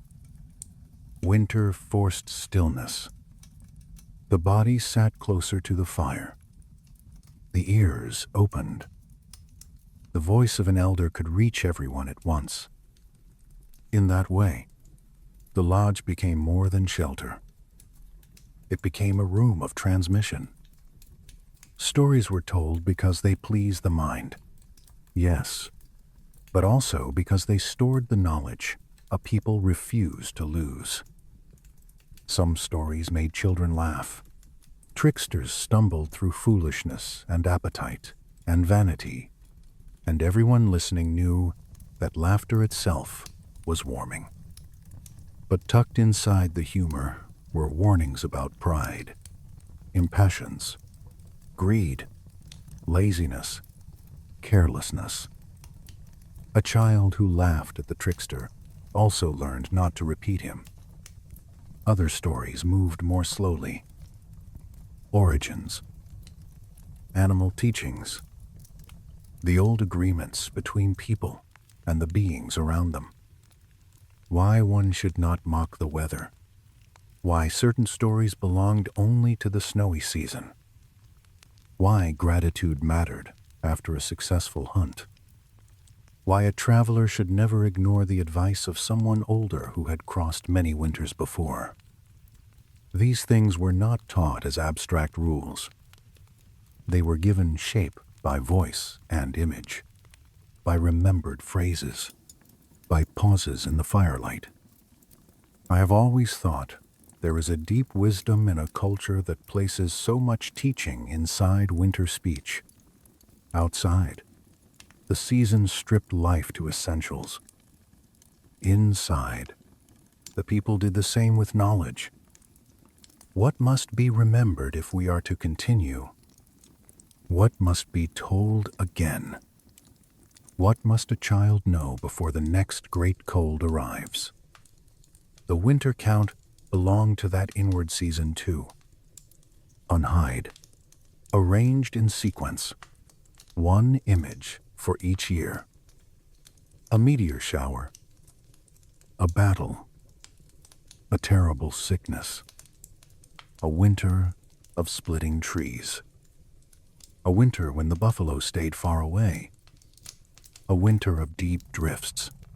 Each image stood like a doorway. Step through it, and the old story opened. The keeper of the count knew the order. The keeper knew the weight of each sign. Children learning those images learned that their present winter was part of a longer breathing pattern. Hardship had come before. It would come again. Between those arrivals, the people endured. This mattered more than simple record-keeping. It gave emotional depth to endurance. A difficult winter can feel endless if it stands alone in the mind.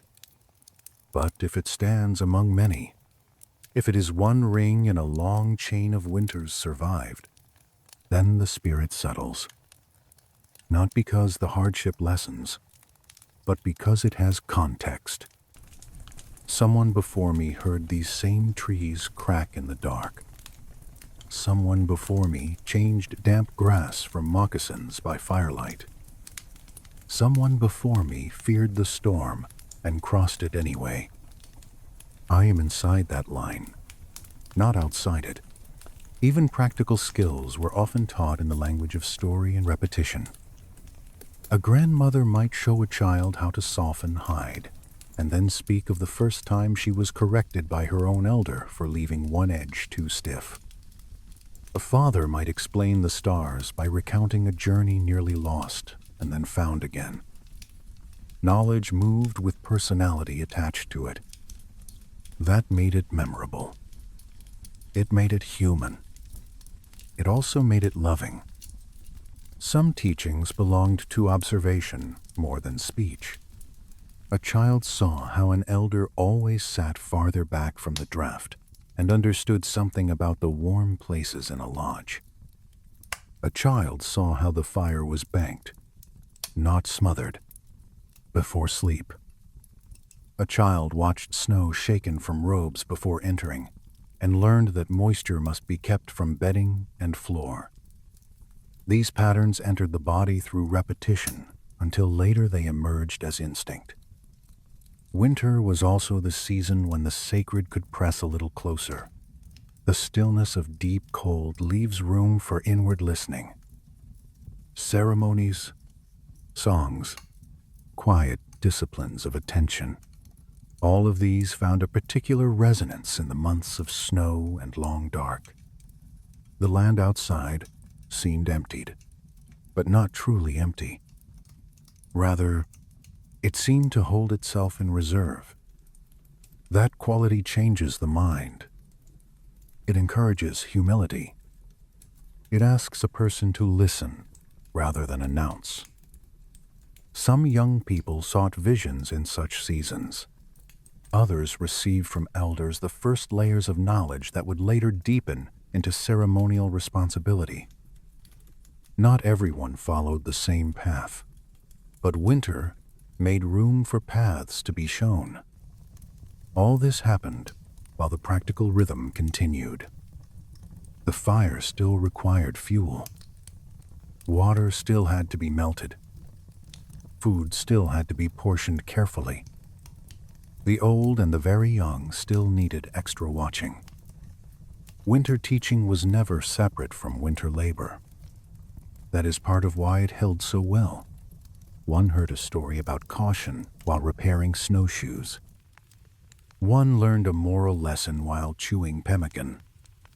One memorized a star path while lying under a buffalo robe, listening to wind move over the smoke flaps. Body and mind learned together. Outside the lodge, there were times when a traveler or hunter could not risk a large open fire. There might be too much wind, too little wood, too much distance from camp, or a need for concealment. In such moments, the underground fire returned as one more proof that Plains knowledge was never single-stranded. The Dakota fire hole made use of the earth itself.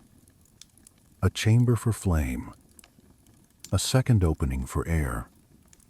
Below the wind, below the eye.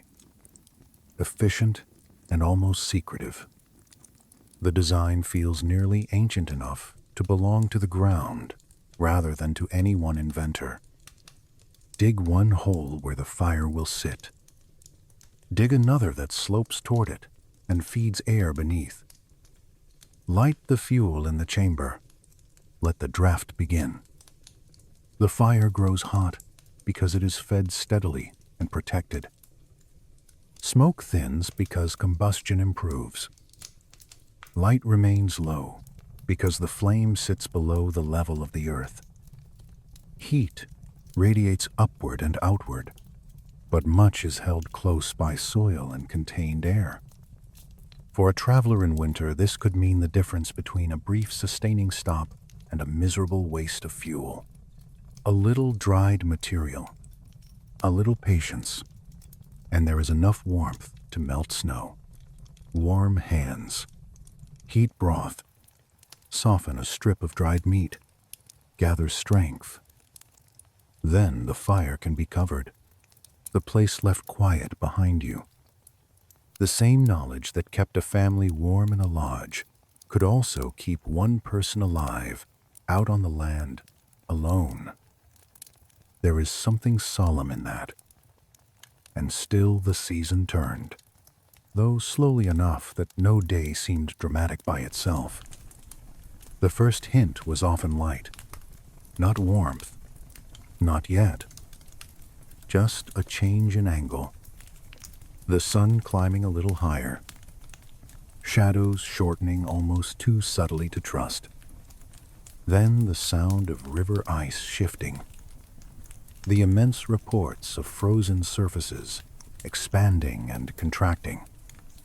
Trees still cracked in deep cold, but less often. Snow on some ridges held a crust by afternoon. The world was beginning, very carefully, to loosen. Animal life changed before people dared quite believe the season was turning. More tracks, more motion, certain birds returning.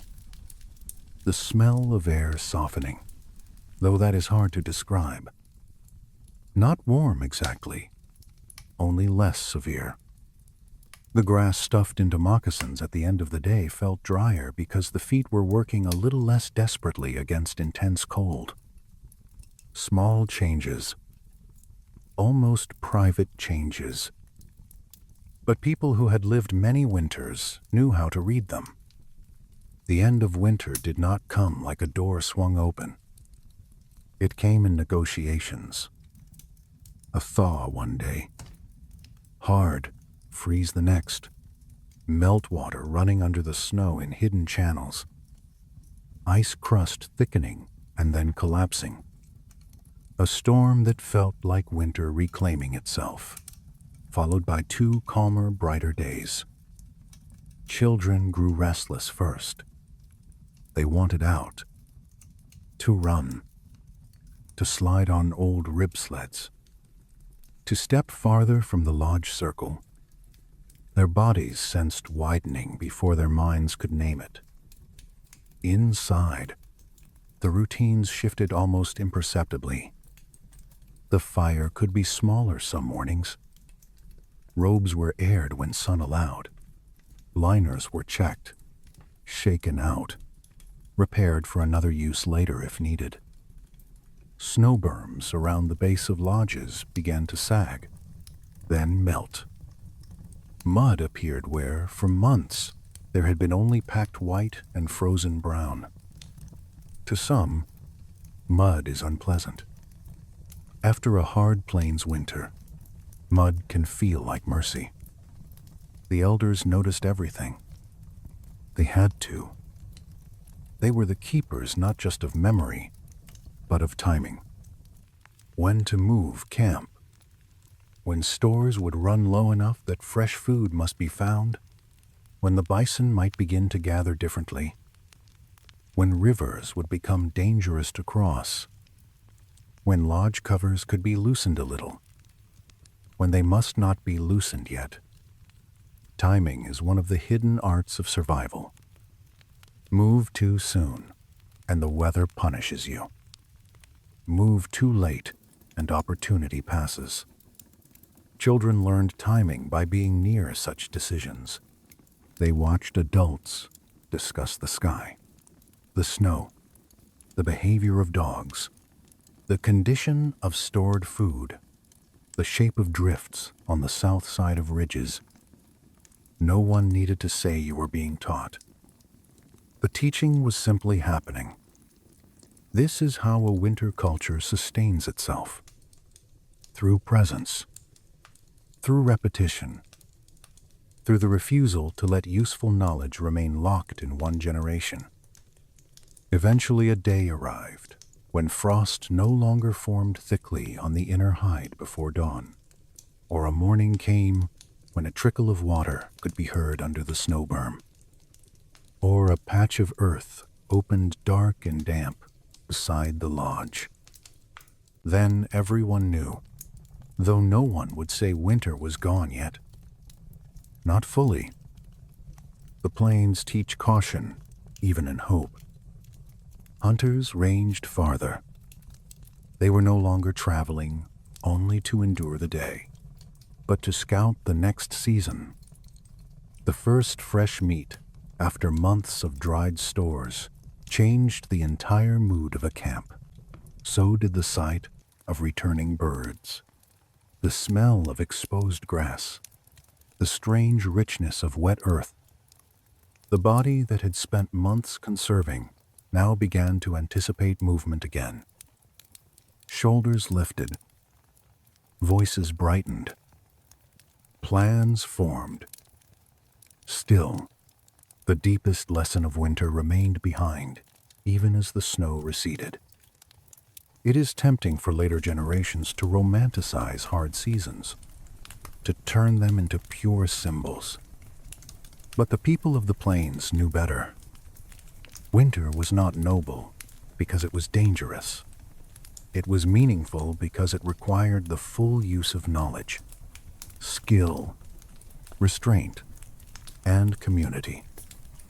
No one survived such weather entirely alone. Even the lone traveler carried teachings received from many others. In that sense, every winter, success was communal, even when it appeared solitary. The season taught that warmth is not one thing. It is lodge design. It is fuel gathered in autumn. It is grass changed at dusk. It is fat stored in pemmican. It is robes aired on a pale, bright day. It is an elder remembering which ridge the wind scours first. It is a child learning to trust the North Star. It is a story repeated until its lesson becomes instinct. It is the knowledge that someone will wake before dawn and stir the coals back to life. Honestly, that may be the most moving part of all. Not the severity of the cold, but the tenderness hidden inside the response to it. Someone thought ahead for others. Someone gathered extra chips. Someone mended a seam before it failed. Someone passed down a warning, a technique, a route, a memory. The winter tried to strip life down to its minimum. The people answered by making every small act count more. So picture the last stretch now. Snow still lying in folds across the plains. Smoke from the lodges, rising thinner and softer air. Children outside a little longer than they were allowed a month before. An old robe hanging over a pole to breathe in the sun. A dog shaking meltwater from its paws. Somewhere, an elder tracing a winter count image while explaining to a younger listener why this season will be remembered and what should be learned from it before the grass fully returns. The camp will move soon. The winter lodge will become a summer lodge. The tight walls that kept out killing wind will open to breeze. The deep floor of grass and willow will be remade in another way for another season. But the winter knowledge will not be packed away with the robes. It will travel. It will remain ready. Because on the plains, the cold always circles back. And when it does, the people will again know how to meet it. Not with panic. Not with arrogance. With hide and grass and smoke and stars. With stories. With patience. with the old careful arts. The storm will come. The fire will be banked. The children will listen. The elders will remember. The lodges will breathe. And in that steady rhythm, winter will once again be crossed, one night at a time, until the first thaw returns. By the time the deepest cold begins to loosen, the camp has already changed in ways that are almost too quiet to notice at first. No one wakes and says that winter is over. The plains do not work like that. They change by degrees. A little more light on the south wall of the lodge. A little less ice forming on the inner hide before dawn.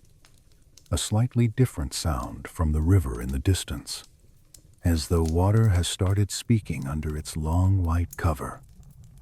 The people hear these things and keep listening. The first thaw is not really warmth. It is hesitation. A pause in the old severity. The air still bites, especially before sunrise. The wind still crosses the plains with that dry, searching patience. Snow still lies deep in the low places, and drifts still press against the lee side of ridges. Yet something in the quality of the day has shifted. Shadows shorten a little. The sun climbs a little higher. The children, who have spent so many weeks close to the fire and close to the stories, feel it in their bodies before they have words for it. They want to move farther. They want to run. They want to test the edges of camp. Inside the lodge, winter habits remain, though they begin to soften at the edges. The fire is still tended carefully, but it does not need to be fed with quite the same urgency at every hour. A few more buffalo chips remain in their stacks, because less are burned each day. The air inside the teepee holds warmth longer in the morning. The robes are still wrapped around shoulders at night, but they are shrugged off sooner after sunrise. One by one, these tiny changes gather until they amount to a season turning under everyone's hands. I have always found this moment strangely moving. Not spring itself, but the first uncertain approach of it. Winter is still there, still powerful, still capable of closing back over the land with one hard storm. Yet hope has entered the camp. Not loud hope, not foolish hope, just the kind that looks at wet snow slipping from a rope line and quietly begins preparing for movement. The snow tells the story first. In the depth of winter, it had been dry, powdery, endlessly driven by the wind. Now its surface changes. By afternoon, the top layer might soften under the sun, then harden again when evening cold returns. A crust forms in places. In others, the drift settles with a sigh and collapses inward, exposing grass or old stems pressed flat beneath. Children poking at the edge of camp with sticks notice how the surface breaks differently now. Adults notice too, though they do not waste words on what their hands already understand. Rivers and streams begin to mutter under their burden of ice. Sometimes the sound is only a deep knocking. Sometimes it is a long, hollow groan traveling beneath the white lid. In the night, a sudden crack carries across the plain and turns every sleeping body half awake for a moment. The ice is shifting. The world is rearranging itself from below.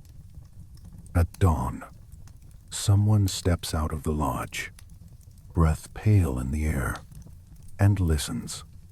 Water has not yet returned fully, but the frozen silence of midwinter has been disturbed.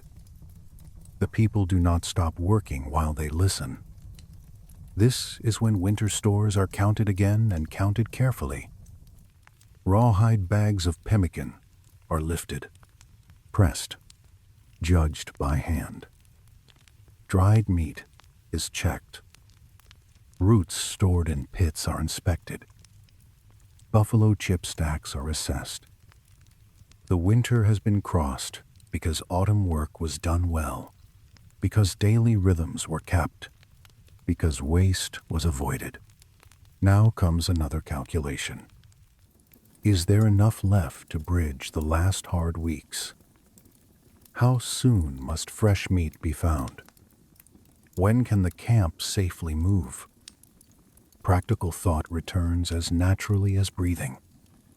Hunters begin ranging farther out, not recklessly, but with purpose. Tracks are more numerous now. The herds have shifted through the season and are beginning to gather where the first exposed grass offers easier feeding. The men move on snowshoes when needed. Though on wind-stripped ridges, they may walk without them if the surface will bear. They stop often to read the ground. Buffalo sign is different now from what it was in the deepest cold. More movement. Fresher droppings. Places where snow has been swept aside by broad heads, exposing rough, pale grass below. The land is not green yet, but the promise of feeding has begun. Women bring robes and liners outside on clear days to air them. A buffalo robe thrown over a pole in the late winter sun is a beautiful thing. The long fur stirs in the breeze. Smoke scent lifts from it. Dampness gathered over weeks near sleeping bodies and banked fires begins to fade. Liners are shaken, dusted, checked for wear. Seams in clothing are reworked. Moccasins are softened and repaired. This is not only maintenance, it is preparation for another life, the more mobile life of the warmer months, already pressing against the walls of the winter camp. The children help in their own ways. They carry bundles of grass. They gather small wind, dried bits of fuel. They are sent to watch younger siblings. They play at things they have been watching all winter. A pair of boys lash together a mock travois for a dog. A girl wraps a tiny hide scrap around her shoulders and pretends to bank an imaginary fire. What has been learned in winter begins to surface in play. This, too, is how knowledge settles into the body. A child does not simply remember instructions. They rehearse a whole way of being. There are still storms. Of course, spring on the plains does not arrive in a straight line. A bright, mild day can be followed by a night of hard freezing and a morning of driven snow. That is why no one grows careless. The old people especially hold their caution. They know how often false spring has tricked the impatient. The smoke flaps remain ready. The snow berm around the base of the teepee is repaired if needed, though it is sagging now, slumping into wet crust and dirty edges. The floating floor inside the lodge is still kept dry. Grass in the moccasins is still changed daily. This is not the time to abandon winter knowledge. It is the time to honor it, right up to the threshold of change. When the weather allows, people walk farther from camp just to stand in the open and look. The horizon feels different now. Winter had narrowed it, even on a land so vast. The need to conserve heat, the danger of storms, the routines of the lodge had all drawn life inward. Late winter gives a little room back. Someone stands on a ridge, robe wrapped close but not tightly, and looks across miles of white and brown and dull gold. In the far distance, perhaps, a line of dark moving bodies. Buffalo, or perhaps only a memory at first. Then a shape resolves, then another. Life is gathering again on the open prairie. The dogs know before anyone says it aloud. They range with more energy. They bark toward distant movement. Their bodies seem lighter in the less brutal air. Horses, if the camp has them, are watched carefully through this season because snow crust can cut their legs and forage remains uncertain.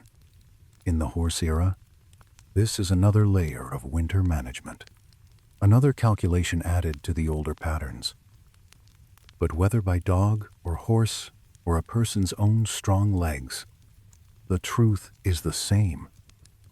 Soon the camp will move. I have always liked imagining the first real day of melt. Not dramatic, just undeniable. Water dripping from the lower edge of the cover. Wet patches around the teepee bases. Dark earth showing where snow has withdrawn. The smell is different from winter. Heavier, richer, carrying mud and old grass and the faint sweetness of things beginning again.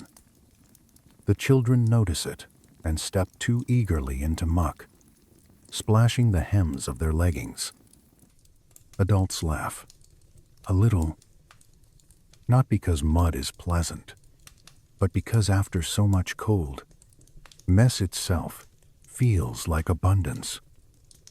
As the days lengthen, the winter camp slowly loosens its grip on the ground. Snow berms slump and are pushed away from the base of the lodges, so meltwater will not seep under. The inner liner may be lowered or opened more often when the wind permits. More daylight enters through the east-facing doorway. The first mornings come when frost no longer beads thickly inside the cover. Everyone notices, though some only with a glance. The worst is nearly finished. This is also the season when people talk more about routes and destinations. The winter site was chosen for shelter from the wind, for familiarity, for the small, survivable architecture of cold months. The spring and summer camps ask other things. Better grazing for horses, good water, access to bison movement, trade routes, relatives, ceremonial gatherings.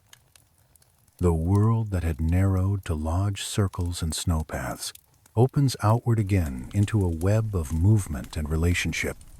An elder might sit with younger adults and speak softly about where people camped in another year when the thaw came early, or about a valley to avoid because the ground turns to sucking mud, or about a river crossing that looks easy in spring but can turn dangerous when the ice breaks apart underneath running water.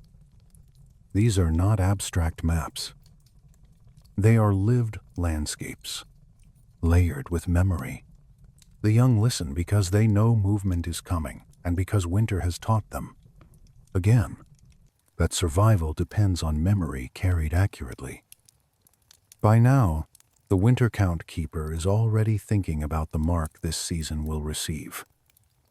Perhaps it will be remembered for a particular storm, or a great cracking of river ice, or a difficult hunt, or the birth of a child in the moon of popping trees.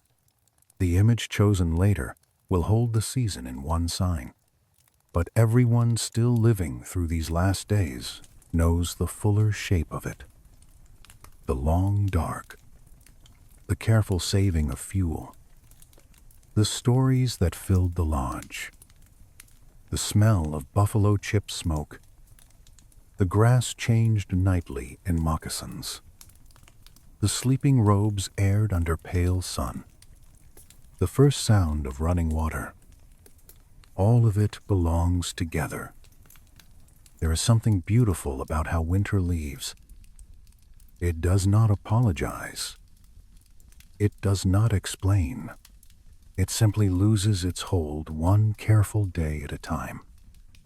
And the people, who never assumed it was theirs to command, let it go without triumph.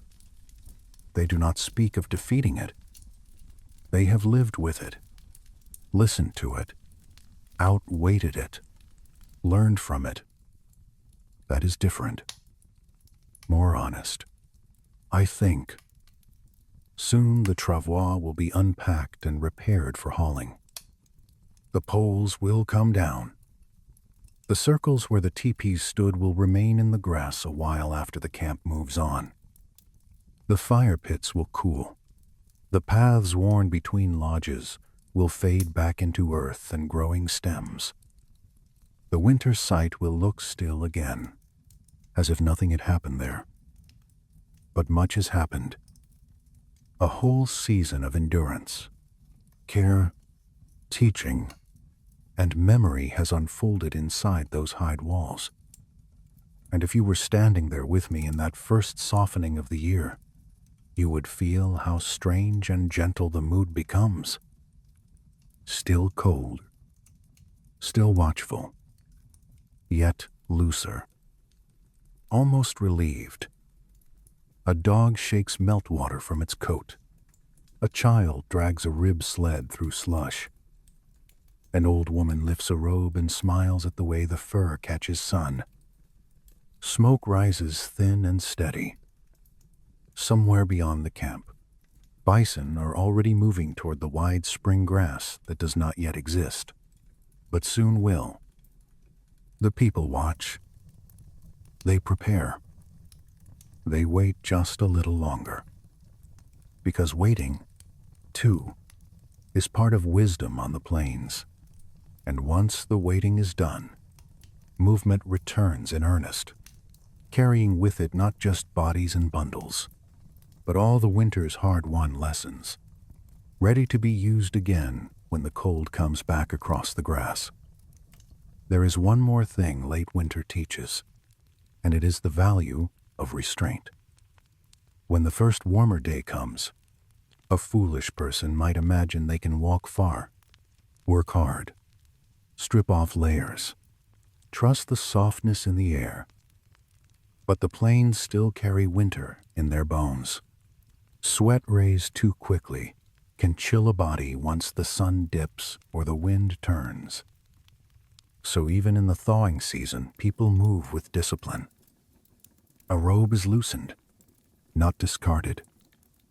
Work is paced. Children are called back before they soak themselves in meltwater. A person who knows this country understands that danger often hides in the half-changed moment between one season and the next. Food shifts in meaning, too. During the deepest cold, every bite was against loss, against weakness, against the draining hunger that winter can quietly lay over a household. Late in the thaw, food becomes preparation as much as preservation. The remaining pemmican is no longer only emergency strength. It is travel food. It is what goes in the rawhide bag for the move.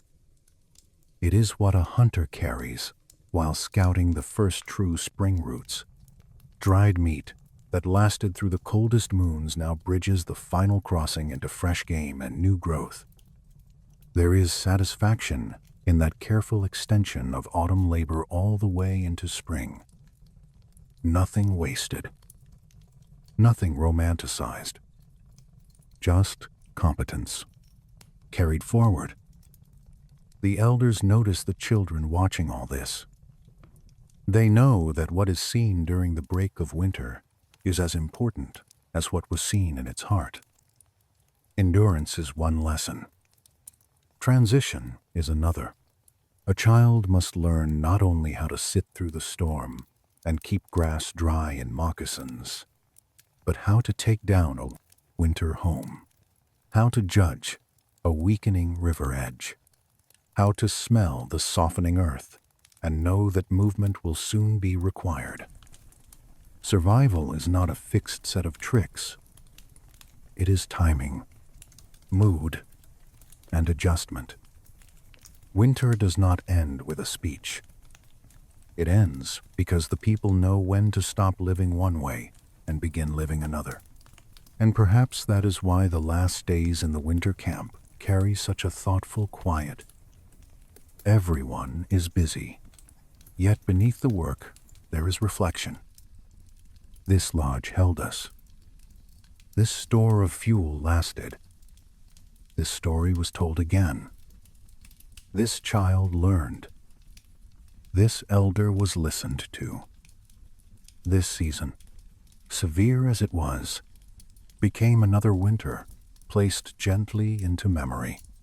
Then the ropes are loosened, the poles shouldered, the dogs lean into their harnesses, and the whole hard-won architecture of warmth becomes motion again, flowing out across the opening plains toward the next life waiting there. The morning of departure begins before the full sun rises. The camp is awake in that quiet, efficient way that comes only after many seasons of practice. No one rushes, but no movement is wasted. Winter has trained every hand. The fire in each lodge is stirred one last time. Enough for warm drink, enough for a final meal before work begins in earnest. Outside, the air is cool, but not cruel. Snow lingers in folds of land and shadowed places, yet broad seams of earth have opened between drifts. Water shines where ice had held everything silent for so long.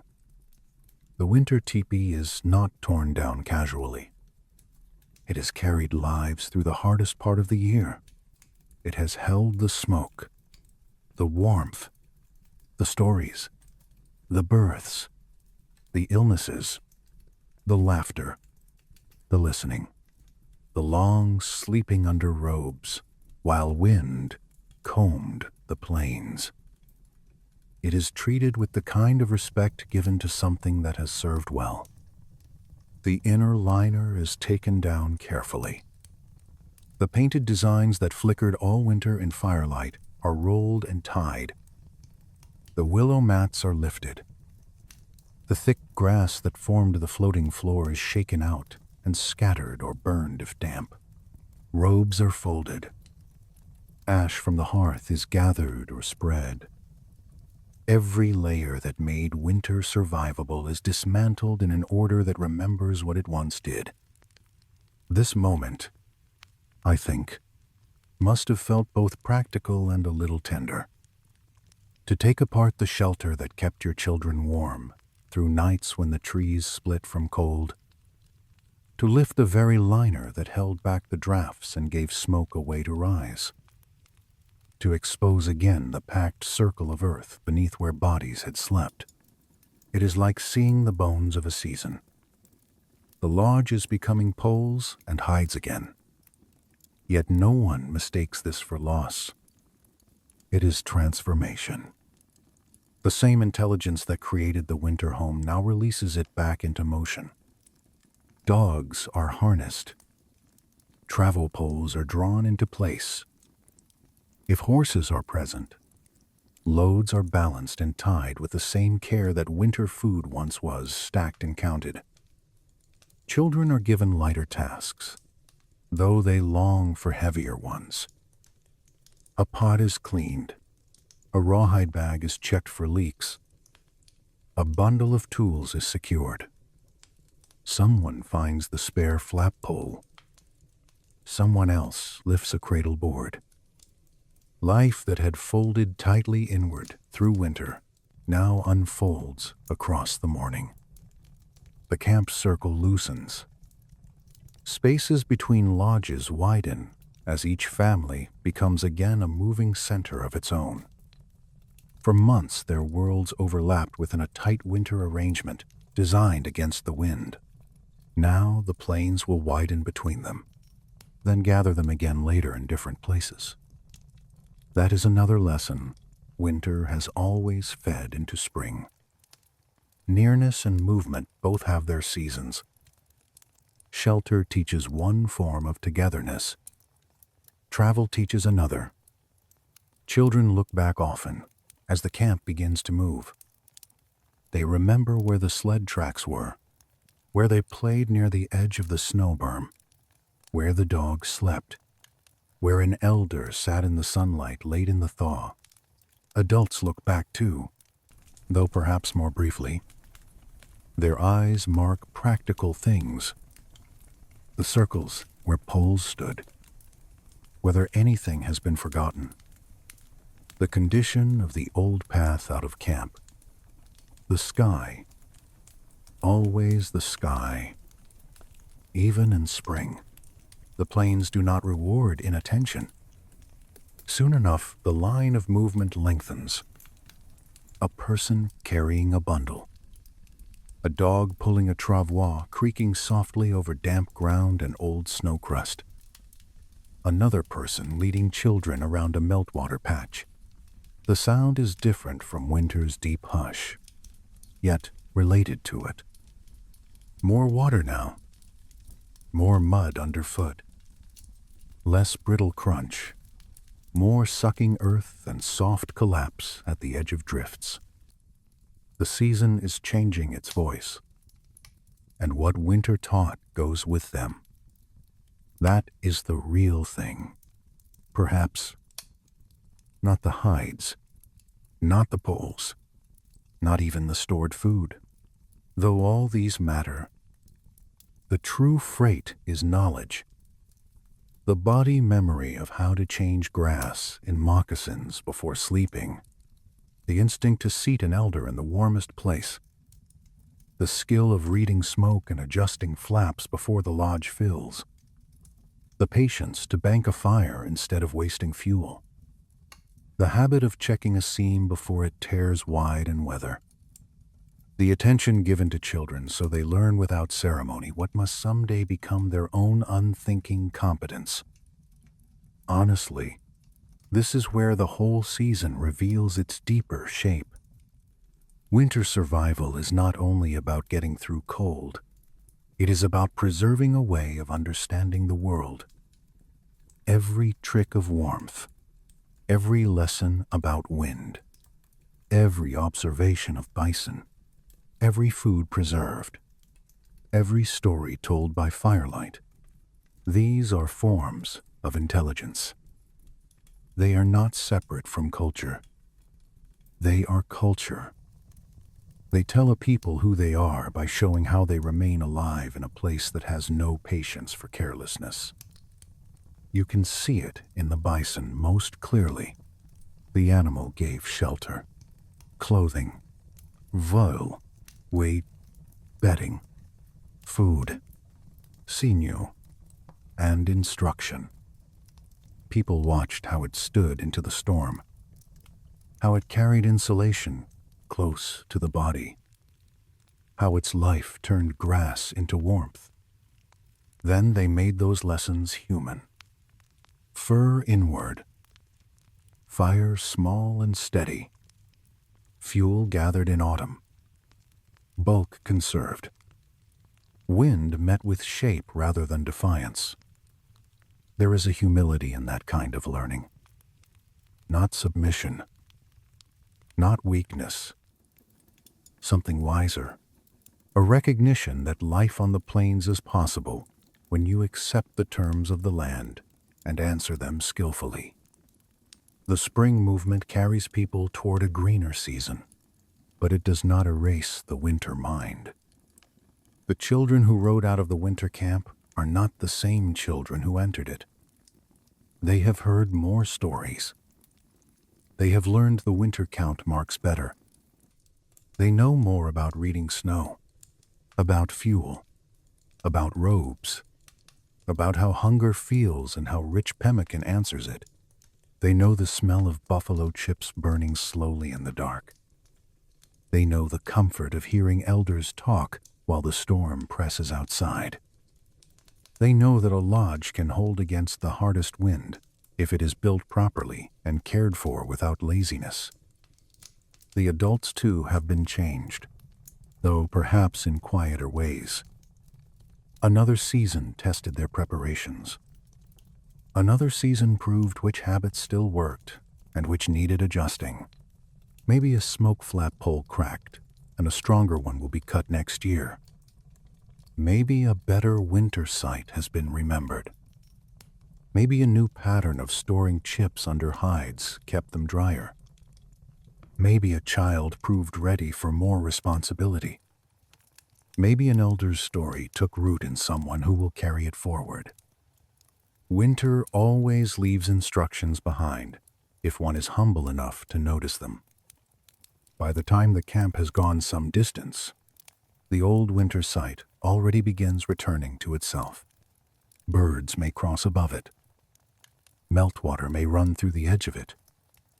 Wind will flatten some of the traces, and later the grass will rise through the packed rings where lodges stood. To a stranger passing months later, the place might reveal little, but that does not mean nothing happened there. A whole architecture of care existed in that circle. Warmth held against danger. Children taught. Food measured. Elders listened to. Coals guarded through dark. Memory renewed. The land may cover the signs, but the people carry the meaning away with them. There is a temptation in modern life to think of survival as a matter of gadgets or isolated cleverness. A single tool, a single trick, a dramatic rescue of the self. But what happened on those winter plains was different and deeper. Survival was communal, layered, cumulative. One thing supported another. The teepee worked because of its shape, yes, but also because of the liner, the smoke flaps, the floating floor, the snow berm, the fuel, the robes, the skill of the people inside. Moccasins worked because of hide, fit, and the daily discipline of changing grass. Fire worked because fuel had been gathered months before, and because someone knew how to bank coals and read smoke. Pemmican worked because of hunting, drying, rendering, pounding, storing, and restraint. Knowledge worked because it was shared. That sharing may be the warmest thing in the whole story. A parent teaching a child to look at the slant of snow ridges. An elder explaining why the east-facing door matters. A woman showing another how to work softness back into a hide. A hunter saying little, then pointing once toward steam rising from a hidden draw. Such moments do not appear dramatic, yet they are the reason a people continues.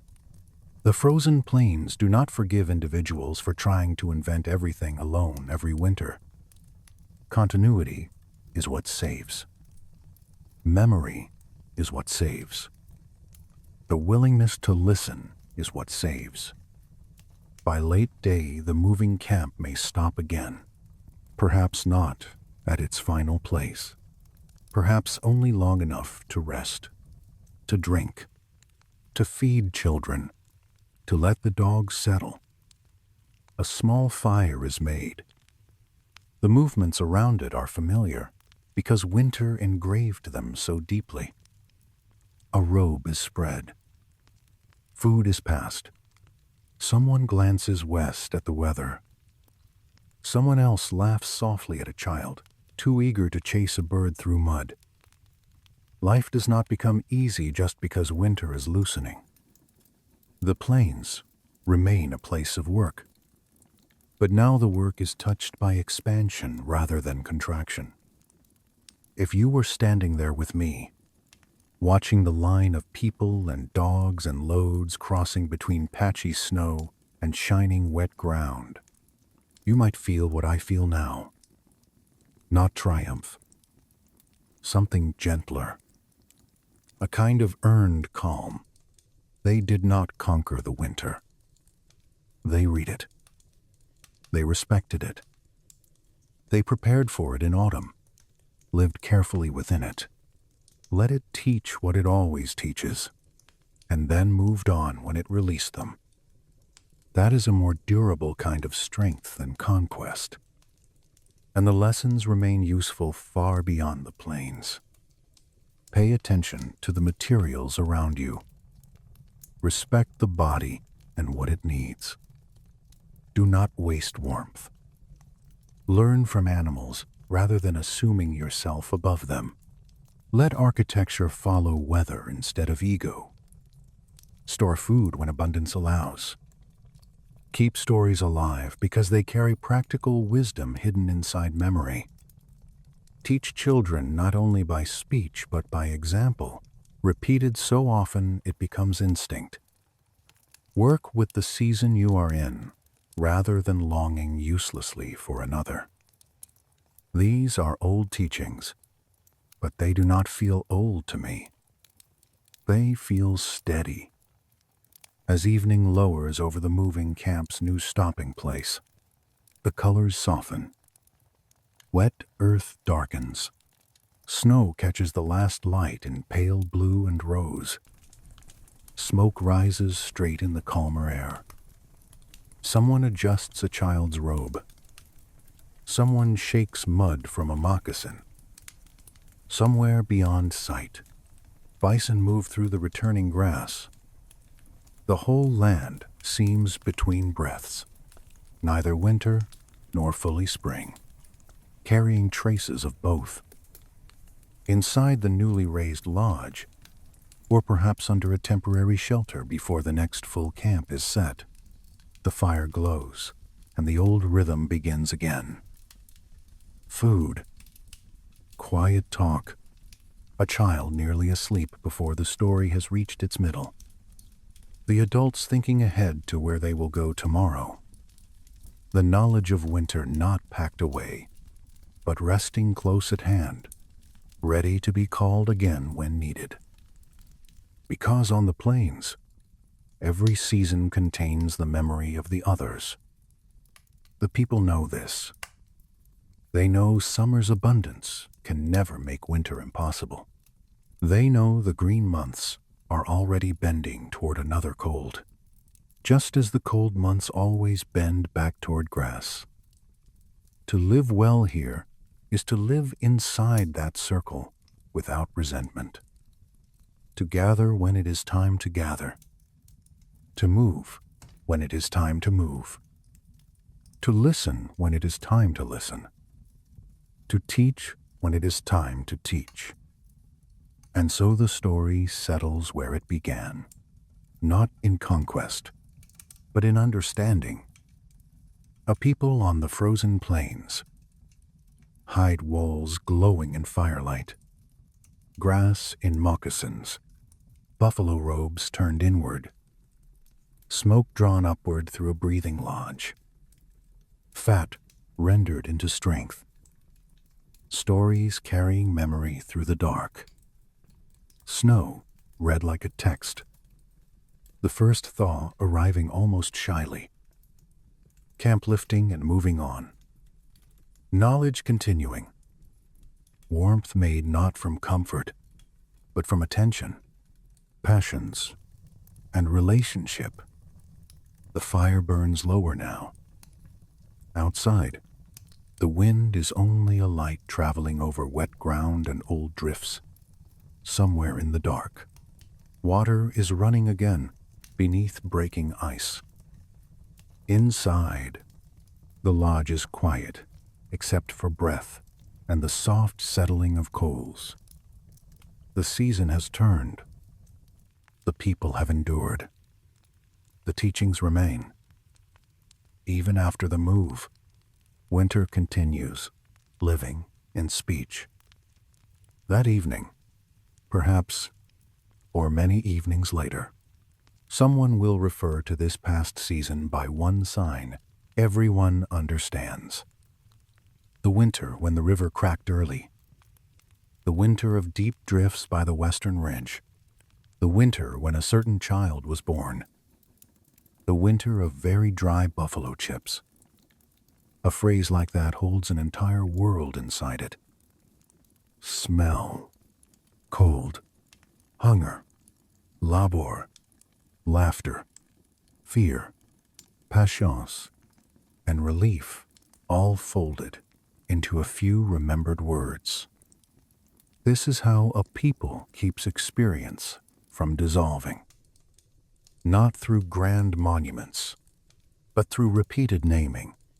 Some scholars today might call what these families practiced environmental adaptation, thermal management, seasonal logistics, oral transmission, or ecological intelligence. Those phrases are not wrong, but they are a little cold themselves. Sitting beside the fire, it feels simpler and more human than that. They paid attention. They noticed what worked. They remembered it. They taught it. They cared enough about one another to make sure the knowledge did not die in a single body. On the frozen plains, that is love in a practical form. And so when the stars sharpen above the dark prairie and the lodge settles around sleeping bodies once more, the final lesson of winter remains the quietest one. Life continues best where people know how to belong to a place without trying to overpower it. The plains in winter never became gentle. The people became skillful. And skill, joined with memory, patience, and shared warmth, was enough. Good night.